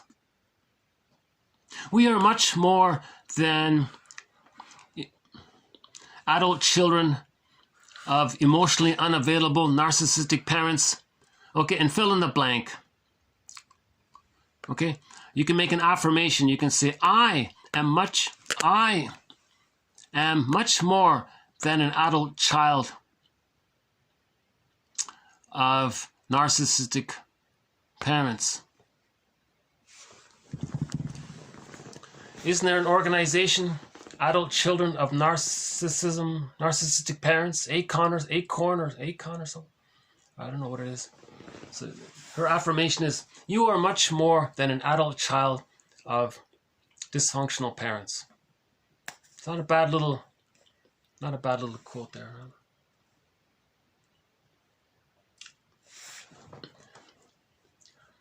It's not okay. It's an okay song. It's not something I regularly listen to, but since I brought it up, maybe I'll just close up with that song. I need to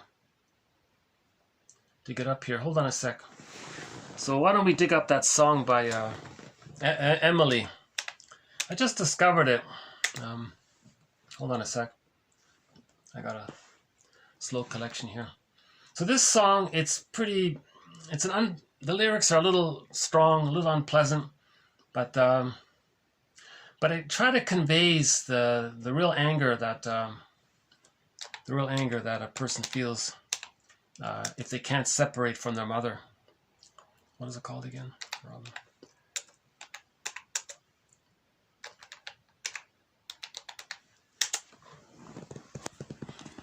Okay, there it is there, right? Robin. Okay, 1993, Emily. So we'll end up with this song here.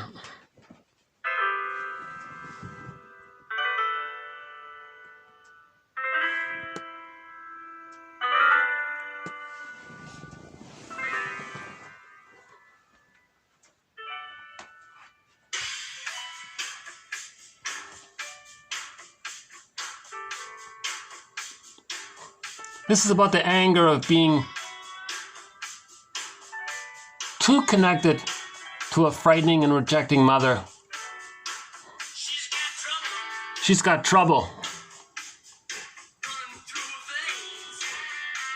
Running through her mind. Sickness, he says, it's a kind of spirit, it's a kind of emotional, psychological illness, yeah. A lot of ill will. Okay, a lot of spiteful, vengeful fantasies.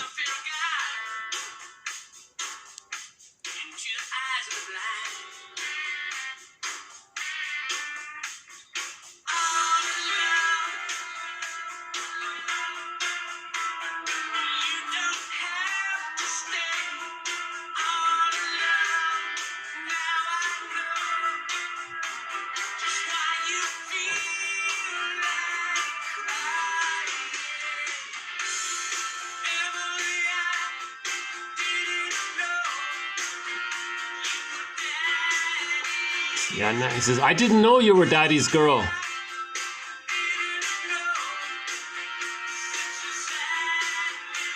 Now he understands.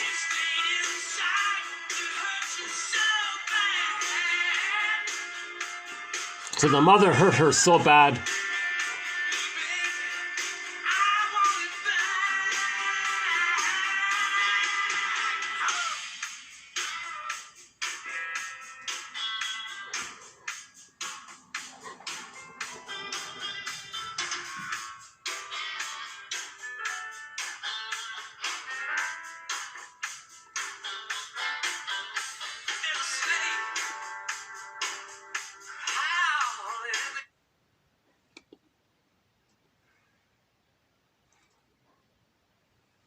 Okay. No?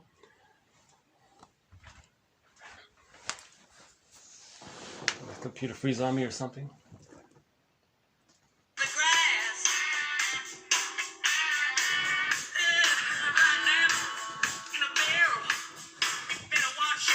Yeah, he's saying, watch out guys, she's very angry. She's like maybe like a femme fatale kind of thing, right? Like a femme fatale just wishes to hurt the other guy, right?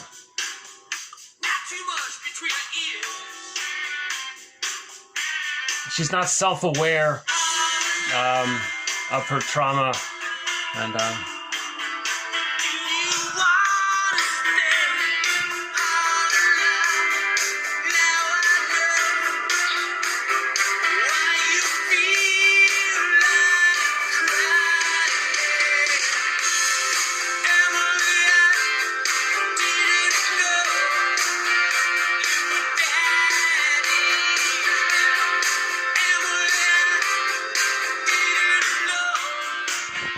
And I think he's talking, I'm pretty sure he's talking about psychological, if the mother's too impinging, if the mother's too engulfing, then they might say that the child has to incorporate that into the child's mind, right?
Okay, so she's a mad little girl means any child who didn't get the love they needed from their parents, the response is going to be anger, of course. Okay, the sympathetic nervous system is going to become hyper aroused, right?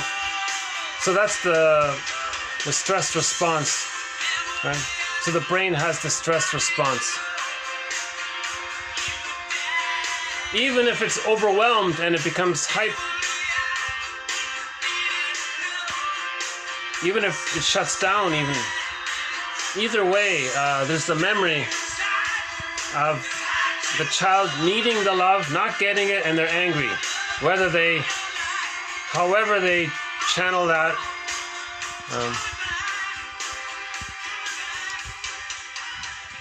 yeah.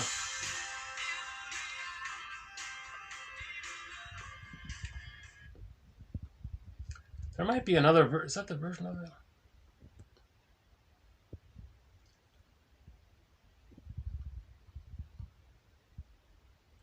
Oh, here it is. This is the version. Is that the same one? No, that's a different one. Okay, no, that's it. All right.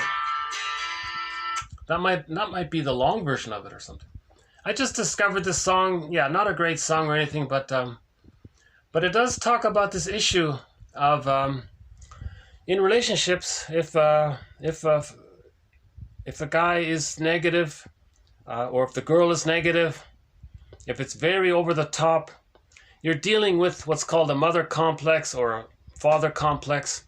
But most father complexes are a displacement of are code for the mother complex. The father doesn't cause that kind of trauma. The father doesn't really do that kind of, he can't really do that kind of deep shaming experience. Maybe there are extreme, rare, 1 in a million. I'm not talking about those kind of things. In general, the father is not able to cause that kind of deep shame. The deepest shame that causes the narcissistic pattern is when the mother uses the bottle and the schedule, makes the baby cry at night, is misattuned, feeds when the baby's not hungry, doesn't feed when the baby's hungry, the baby's uncomfortable, mother doesn't get it, the baby needs too cold, the mother doesn't respond, the baby's too hot, the mother doesn't respond. And it's chronic and it's habitual and it's constantly like this, right? It's the mother who's doing this, or the first primary caregiver, usually the mother that's doing it. This is the kind of thing that's going to lead to this kind of rage that he was talking about there in the song, right? He said that if you looked into Emily's eyes, you'll get this real chill, and you'll feel, oh my God, So that's from her unconscious, like she's coming from the, the part of the brain, the amygdala is very stressing the person out or something, and the person's desperate to express their anger. They can't expunge it, but they're expressing their anger. So the song's about some guy asking the question, what's going on with this girl here? Oh, he gets it now. She's too angry at the mother.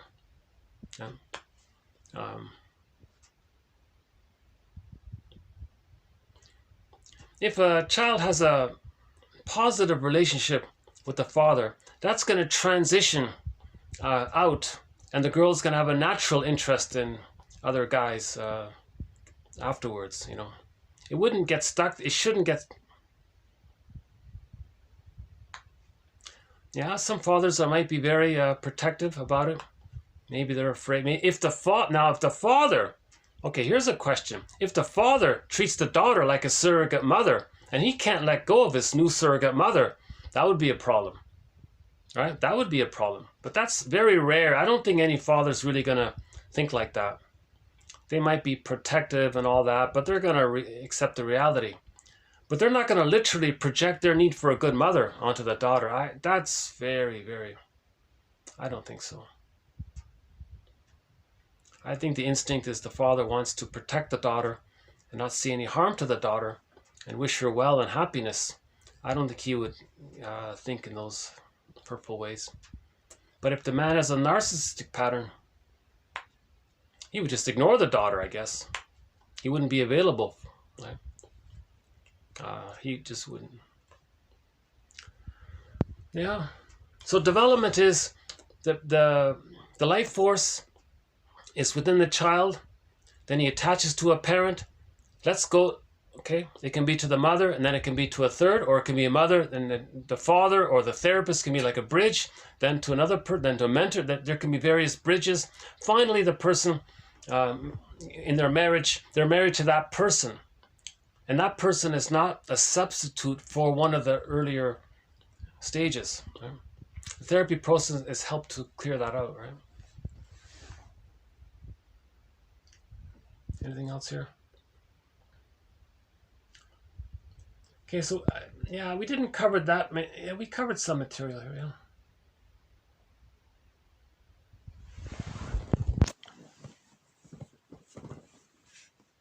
Let's see. Did I miss anything here? Oh yeah, the Alzheimer's. I don't know about this about Alzheimer's, but it's an interesting idea that if a person has Alzheimer's, it means they're sort of swirling within themselves. Right? They're in love with themselves, and it's just swirling around, and they haven't really connected to others. That's a question mark. Again, this series doesn't deal with the more extreme, specialized cases. We're just talking about normal second journey material. Right? So, object relations theory, the second journey as described by Chinen. Okay, object relations theory, as described by this comic here, Psychoanalysis. Masterson, Karen Horney, Masterson, Edmund Bergler, Karen Horney, William Fairbairn, Melanie Klein, and Margaret Mahler, and Robert Bly to a certain degree, you know.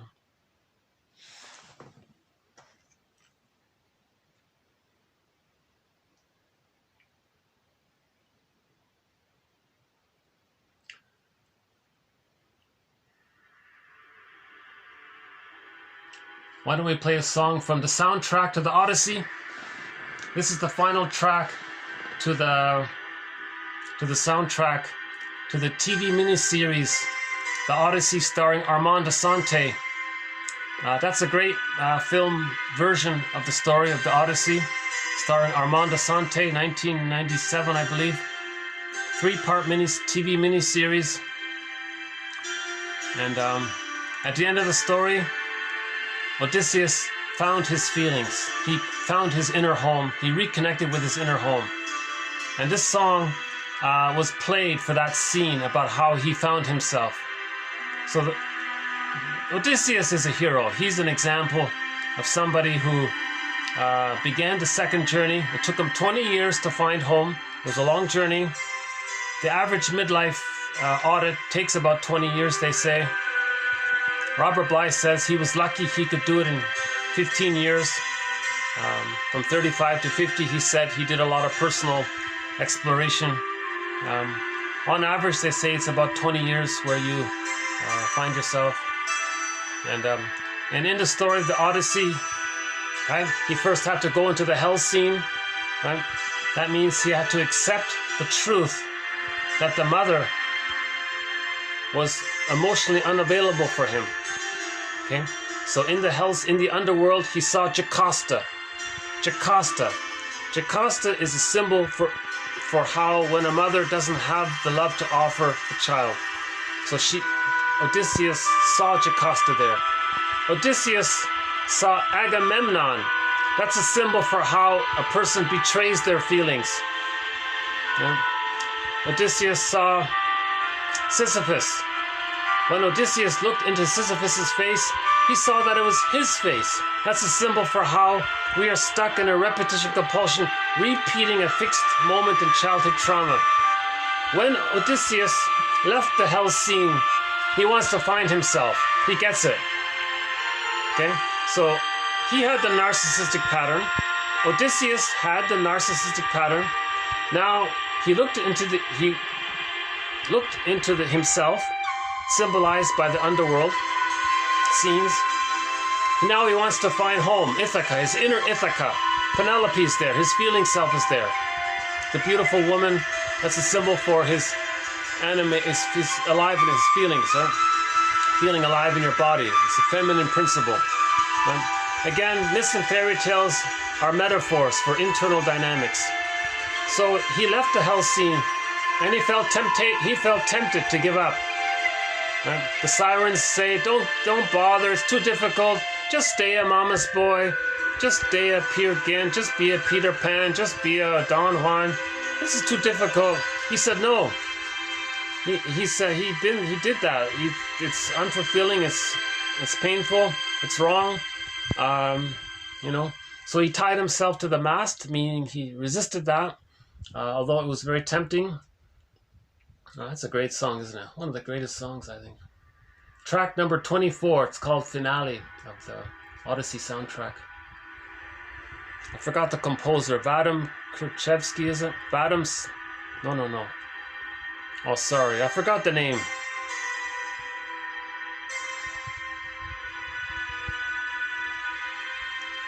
I presented it in previous videos, but it's easy to... It's on Wikipedia. If you look up soundtrack, the Odyssey TV miniseries, the one starring Armand Assante, you'll find it there. A famous composer, an excellent composer. He did the whole soundtrack. It's a great soundtrack.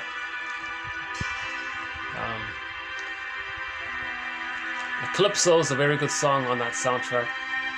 So anyways, Odysseus, Lotus Land, that's the temptation to just disassociate, just blank out kind of thing. That's one option. There was the narrow-mindedness with the Cyclops, the one eye, just narrow-minded thinking. He escaped that. And then, what was the other one? Oh, there was that paranoia one. He escaped that. There were all these difficulties and confusions he was going through. But he kept going on the journey. And he got help along the way. The help he got along the way is a symbol for the psyche's innate drive. It's natural to heal. The psyche is always trying to find a way to heal the person. That's symbolized by the helpful characters, or the memories of when the mother was loving. Mothers are not completely disturbing. They are loving in a way. And mothers would have been more loving if they had the opportunity to, but in other words, they would have if they could have, but a lot of mothers couldn't, so they didn't, but they would have if they could have. And despite the fact that they couldn't or they didn't, they still found some way to love the children in some way. So there are helpful memories that guide the person, plus the core natural phenomena of how each person is connected to nature, and there's always this healing process taking place. And there's a communication between the unconscious and the conscious. So that's the symbol of I think the Hermes guy. That's the symbol for this back and forth between the unconscious to the conscious. There's this dialogue there. And yeah, he was, sometimes he faced double binds, right? Remember the whirlpool, and there was the rocks, and if he gets too close to the rocks, or if he gets too close to the whirlpool, if he does this, he's in trouble. If he does that, he's in trouble. So this is called facing the double binds. Children face double binds. The children, if he asks for his mother's love, he's going to get rejected. But if he doesn't, that's painful. If he asks, it gets hurt, he feels rejected. But if he doesn't ask, that feels painful. So the baby's in a double bind. You see? The baby wants to be himself. So he's waiting for his mother's love. But he's not getting it. So he's in a double bind. He needs it to leave, but he's not getting it, so he's stuck. So that's the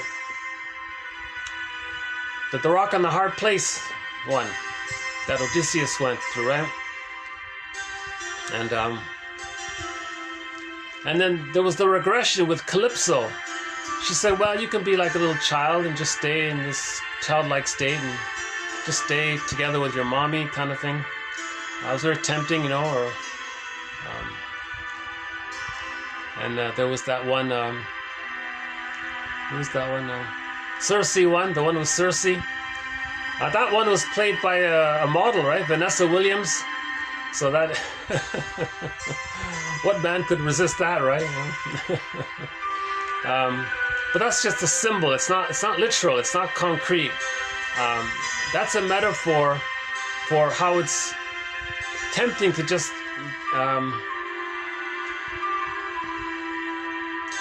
give up and stay staring in the mirror. Right?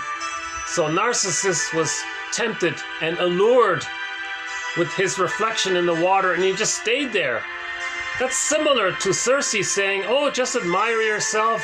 Isn't it so nice to be in that blissful one state? Just like when you were in the womb, it was all about you and you were a little god. Isn't that blissful? Just stay like this, you know, and your life force is all there, and you don't need others. It's just you in this solipsism world. So he faced all of these kinds of, in other words, the Odyssey is a symbolic. The storytellers came up with the story to describe how a person can sort of give psychological birth to themselves. It validates this idea that when we're biologically born, we're not psychologically born. Right? Man's main task is to give psychological birth to himself if he didn't get it naturally with a secure attachment style. One estimate is that 70% of the people in North America are not getting a secure attachment style. Right? And there's some theories around this discussed in previous videos.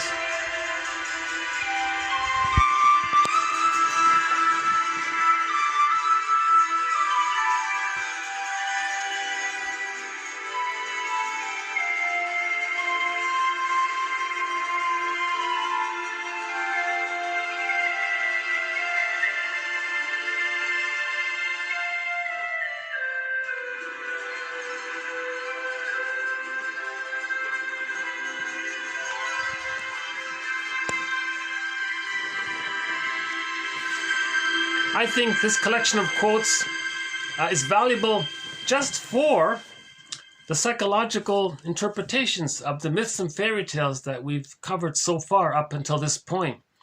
We've covered several. Orestes, Odysseus, Iron John. Some of Chinon's work we covered. Prometheus one. The Noah one about the flood, we did that one. And a couple of others, yeah. Myths and fairy tales are metaphors for internal dynamics. Myths and fairy tales are like dreams. They're soul stories. Stories of the soul. Woodman says, you wake up in the morning, it's like you got a letter. Don't you want to read the letter? Your dreams was like a letter from your unconscious. Don't you want this powerful unconscious? This big part of you? Don't you want to read the letter you got from this big, powerful, natural phenomena within you? Don't you want to read the letter? So you wake up in the morning, TTAQ, an acronym. Give your dreams, from what you remember, give it a title. What's sort of the theme? What's the main affect or the emotion? And what question do you think your dream, your inner world is asking you? TTAQ. So just like you wake up in the morning, everything you dreamt belonged to you, belongs to one psyche. A myth and a fairy tale is just like a dream. It's just like that. Myths and fairy tales are true on the inside, not on the outside, like the child said.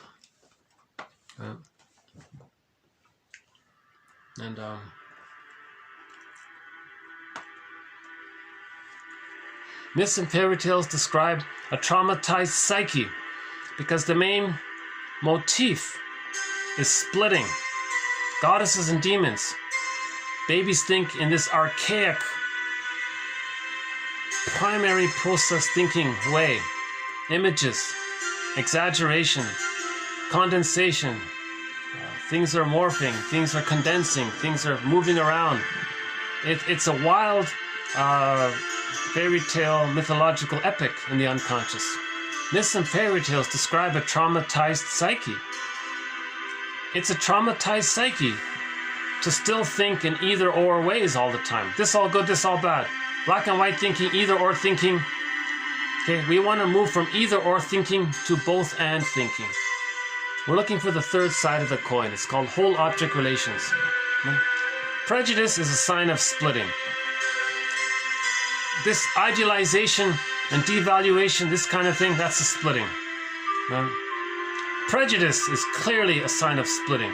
Absolutely, us and them thinking, that's splitting. If that's a mirror, if someone has prejudice like that, that's a mirror for them to know they're still using splitting. If they're still using splitting, that's right there. The theory is, okay, why is a person still using splitting? Because when they were a baby, the times with the mother was more frustrating than loving. The baby can't hold the two sides. The baby can only hold the two sides of the mother if the mother is more loving than frustrating. Then he can hold the two sides. Then he can see two sides of a situation. Then he can see how every story has two sides. Now, every story has two sides. He can do that. He has the psychological equipment to see the two sides of a story. Splitting means he can't do it. Splitting means that when he was a baby, his mother was much more rejecting than loving. When the mother is more frustrating, the child rejects the side of her that's rejecting and hallucinates that he's loving and thinks he's bonded to a loving mother, when in reality he's bonded to a rejecting mother, but that's too painful, so he denies it. That's called splitting. Myths and fairy tales describe this. Myths and fairy tales describe the imaginal phenomena of primary archaic thinking of the baby, of splitting. Goddesses and demons. Okay? The baby at the breast, the theory is, the baby's one with the breast. If he's enraged, the breast is enraged. If the baby wants to take in, he may think that the giant breast mother wants to take him in. So the baby sees the mother as a devouring monster. So the witch won't eat me. Hansel and Gretel, the witch wants to eat the... I think I need to find a way to get this on loop. Hold on a sec. Let's see. What a great song. That's such a great song. Huh? Let's try this. So that's the theory about splitting. The baby is nursing, right? But she's misattuned, malattuned, unavailable, absent. Baby's enraged. That means he might think that the mother's enraged because the mother is an extension of him. He's the mother. The mother's a part of him. So if he's enraged, the mother's enraged. He wants to take in. He thinks that the enraging mother wants to take him in. Right? How does the baby just take in even basic milk? He can't relate to a devouring monster. He can't take milk from a devouring monster. But that's who he's bonded to. How does he do? He's in a huge dilemma. The only way he can get in the milk, the mother at least offers some milk, even though he has to detach from in every other way. He just hallucinates or some kind of, I don't know if it's some kind of, it's a trick of the mind where the baby just creates a fantasy of that he's really relating to a goddess mother, an all-nurturing, wonderful mother who's more better than the devouring monster mother. So this goddess mother has got to be more powerful to give him the feeling of safety, so it allows him to deny the reality of the devouring monster mother. Now, religion promotes the continuation of this way of thinking, by the way, right? In the next video, we have a quote where one author describes how there's a passage where somebody says, well, in the sky, there's this big breast, basically, and it offers you this comfort, and it's always available, and it soothes you, and it comforts you, and takes care of you, and how wonderful it is, and all of this. Right? So religion promotes splitting. Right? Because if the baby's traumatized, he's using splitting. So he has to continue to constantly hallucinate that there's some imaginal good breast out there. Religion is a continuation of the babyhood phenomena of splitting. Okay? So, religion doesn't heal the splits. Religion just says, keep on using the splits. Religion says, are you tired of creating your own fantasy of a goddess feeding you properly, and you want to be in denial of the reality of your childhood? Well, the speaker at the podium will give you a prefabricated fantasy of some goddess in the sky, and you can connect and be one with it, and it'll take care of you. That's the splitting. But that denies the reality that you're bonded to the devouring monster. So the storytellers are goddesses and demons, and they're separate. That's not true. The mother is one person. The mother's not a goddess or a demon. The mother's one ordinary young mother, right? But the baby misinterprets what's going on because of his small, helpless size, and she's this giantess in the nursery from the little baby's point of view. He's helpless, completely dependent. He's got to do something in his mind to relate to this devouring monster that he believes he's relating to. That's denied. Right? So myths and fairy tales, the main motif is goddesses and demons. And it's like this inner conflict going on. Right? So we have that ancient story from the indigenous culture.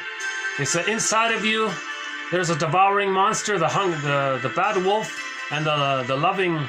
So right, two wolves inside of you, the loving one and the devouring one. Which one wins? Well, the one you feed. Well, the idea is you want to understand, to feed the positive one, you want to understand what's going on. So you want to understand the phenomena of the reality that the mother was unavailable. That feeds the positive side. You're building understanding. Understanding leads to forgiveness. Forgiveness is a kind of love. So understanding is a kind of love. Right? So you're building the one side. As you build that love side through your understanding, through these models and theories and questions and self-help ideas and psychoanalytic models and theories and, burglars' formulations and sense of humor and Masterson's model and Karen Horney's model, and this builds understanding. This leads to understanding. Now we're feeling safer. We're giving ourselves trust through the knowledge. We're building the basket. As we build the basket, we're building the positive side. We want to get to a point where the love side outweighs the painful side. So understanding does that. Then the two sides come together. Then we find the key under the pillow, the circle. The two sides coming together, that's like a circle. The symbol is a pillow. There's a key under the pillow. We unlock the cage, we get the golden ball. That's the psychological birth. So that's the story of Orestes. He faced the reality that the mother was persecutory. That's symbolized by the Furies. Right? At the end of the story, the courtroom scene, half said yes, half said no. That's the splitting. Athena said yes. He saw the two sides. Therefore, the Furies became the gentle ones. He could accept his feelings. I feel, therefore I am. He got his feelings. How did he get his feelings? He accepted the two sides. He saw the two sides. How did he see the two sides? He faced unconscious ambivalence, meaning he faced the reality that the mother was more rejecting than loving. He faced the two sides, and he fed the loving side that was deficient. He added knowledge, understanding, models, theories, quotes, humor, art, literature. He watched the movie The Odyssey.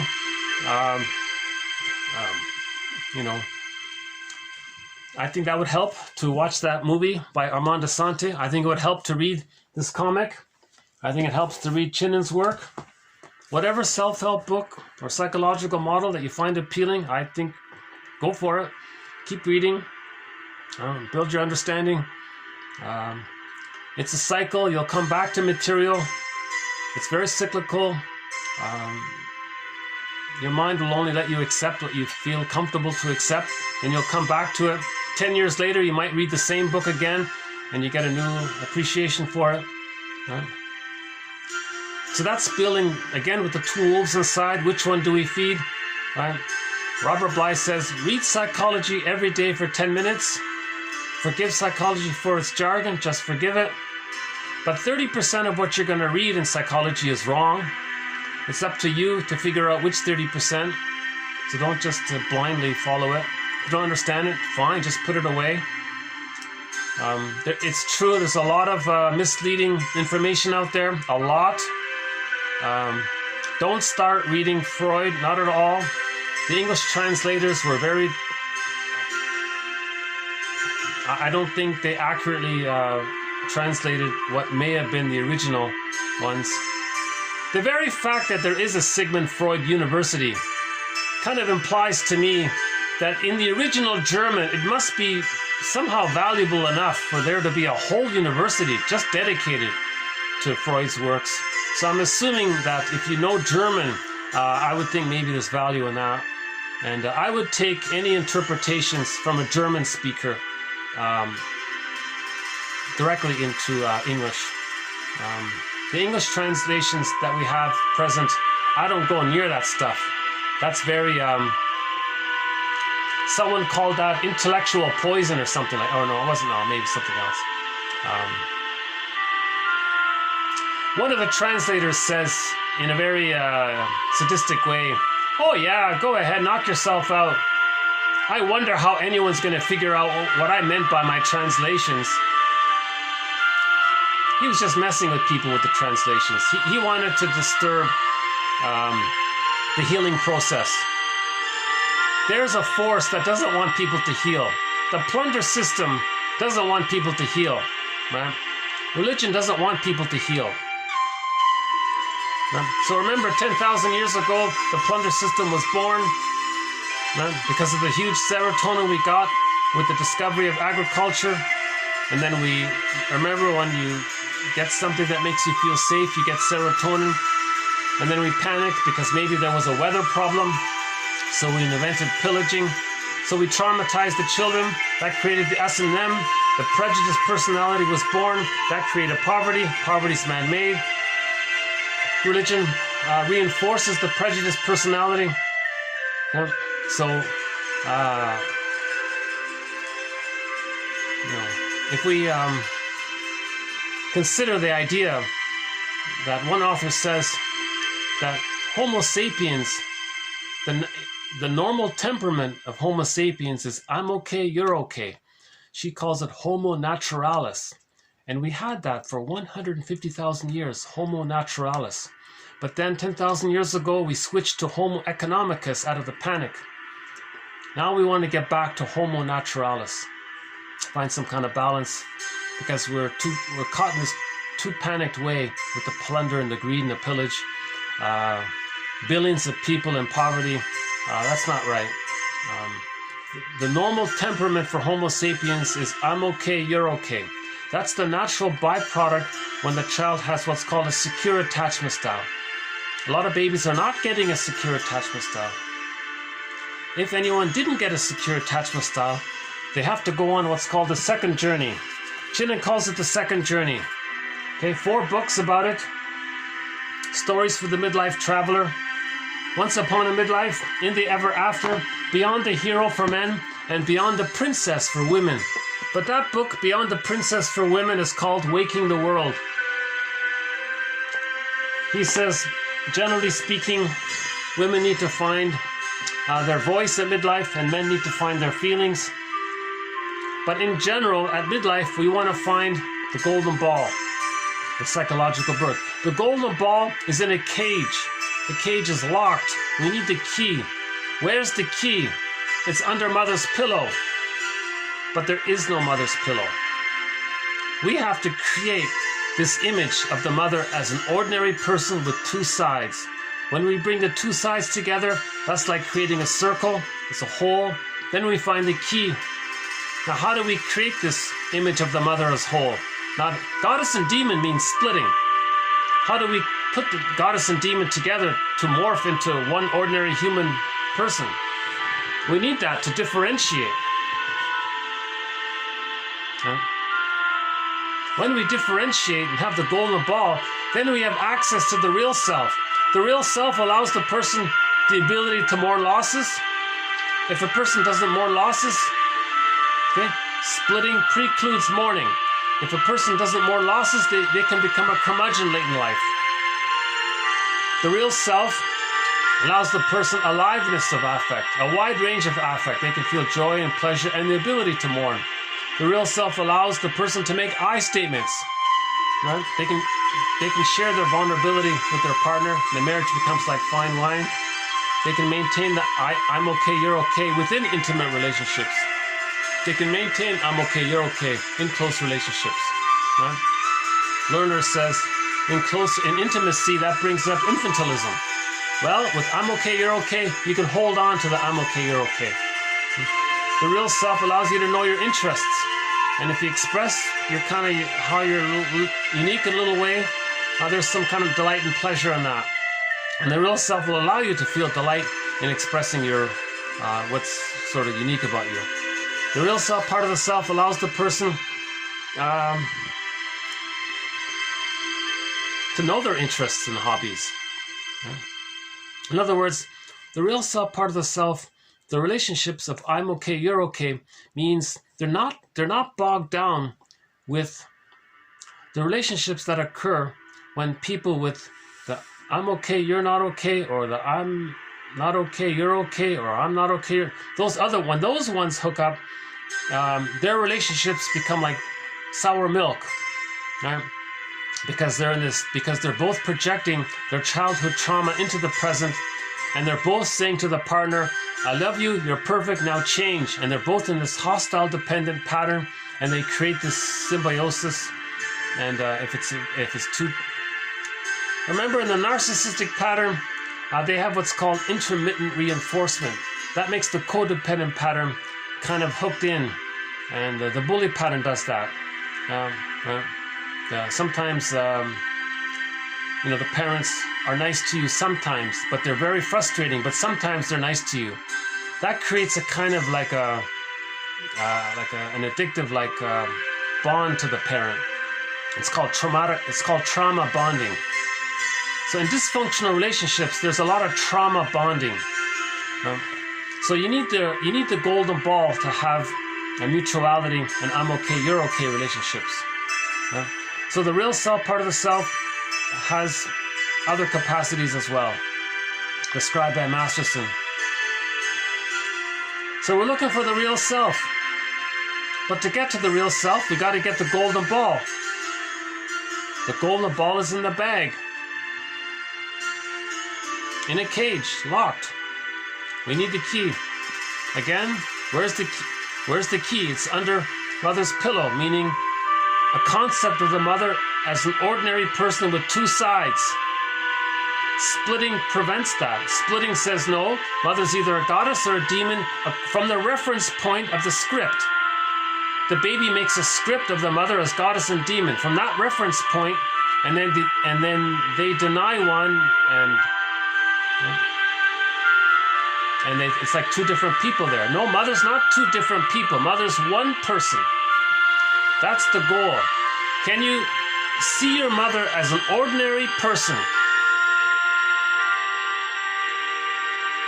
Emotionally, not just cognitively.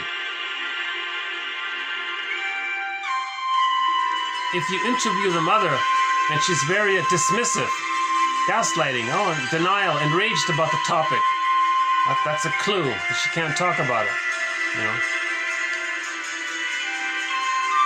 The suggestion has been made already that on Mother's Day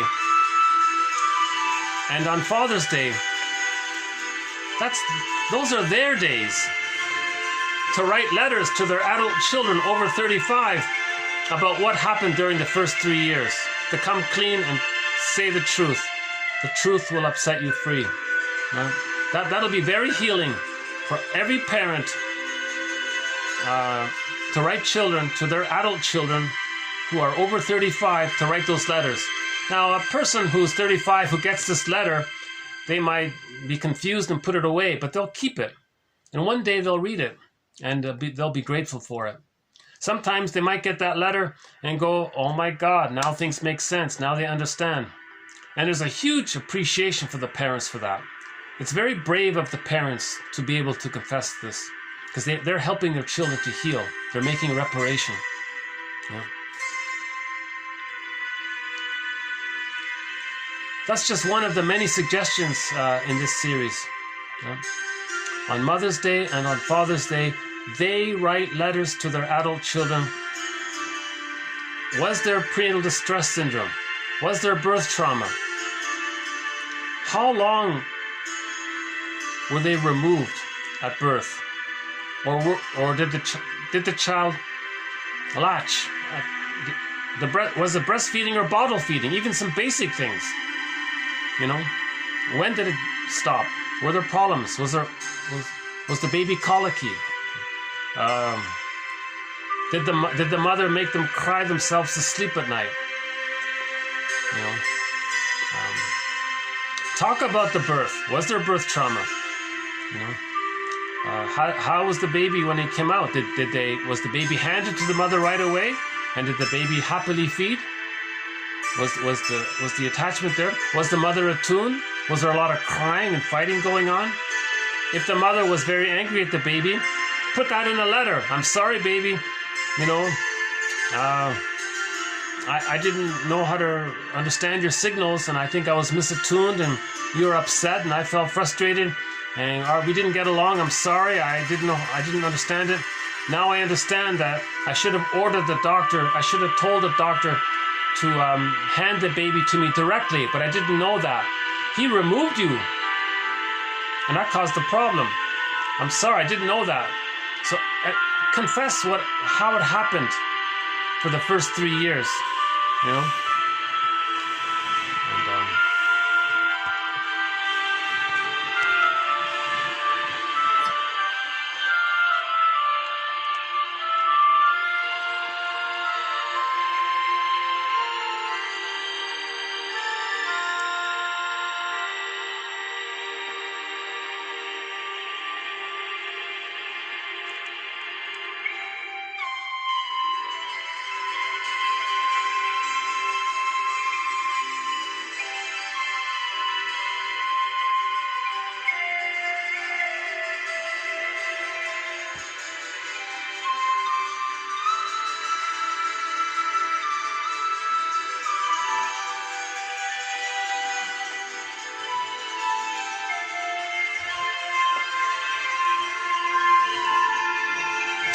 Okay, so when this song ends, I'll hit the stop button, and I'll see you in the next video.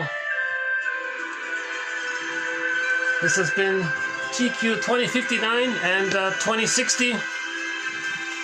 Thanks very much, and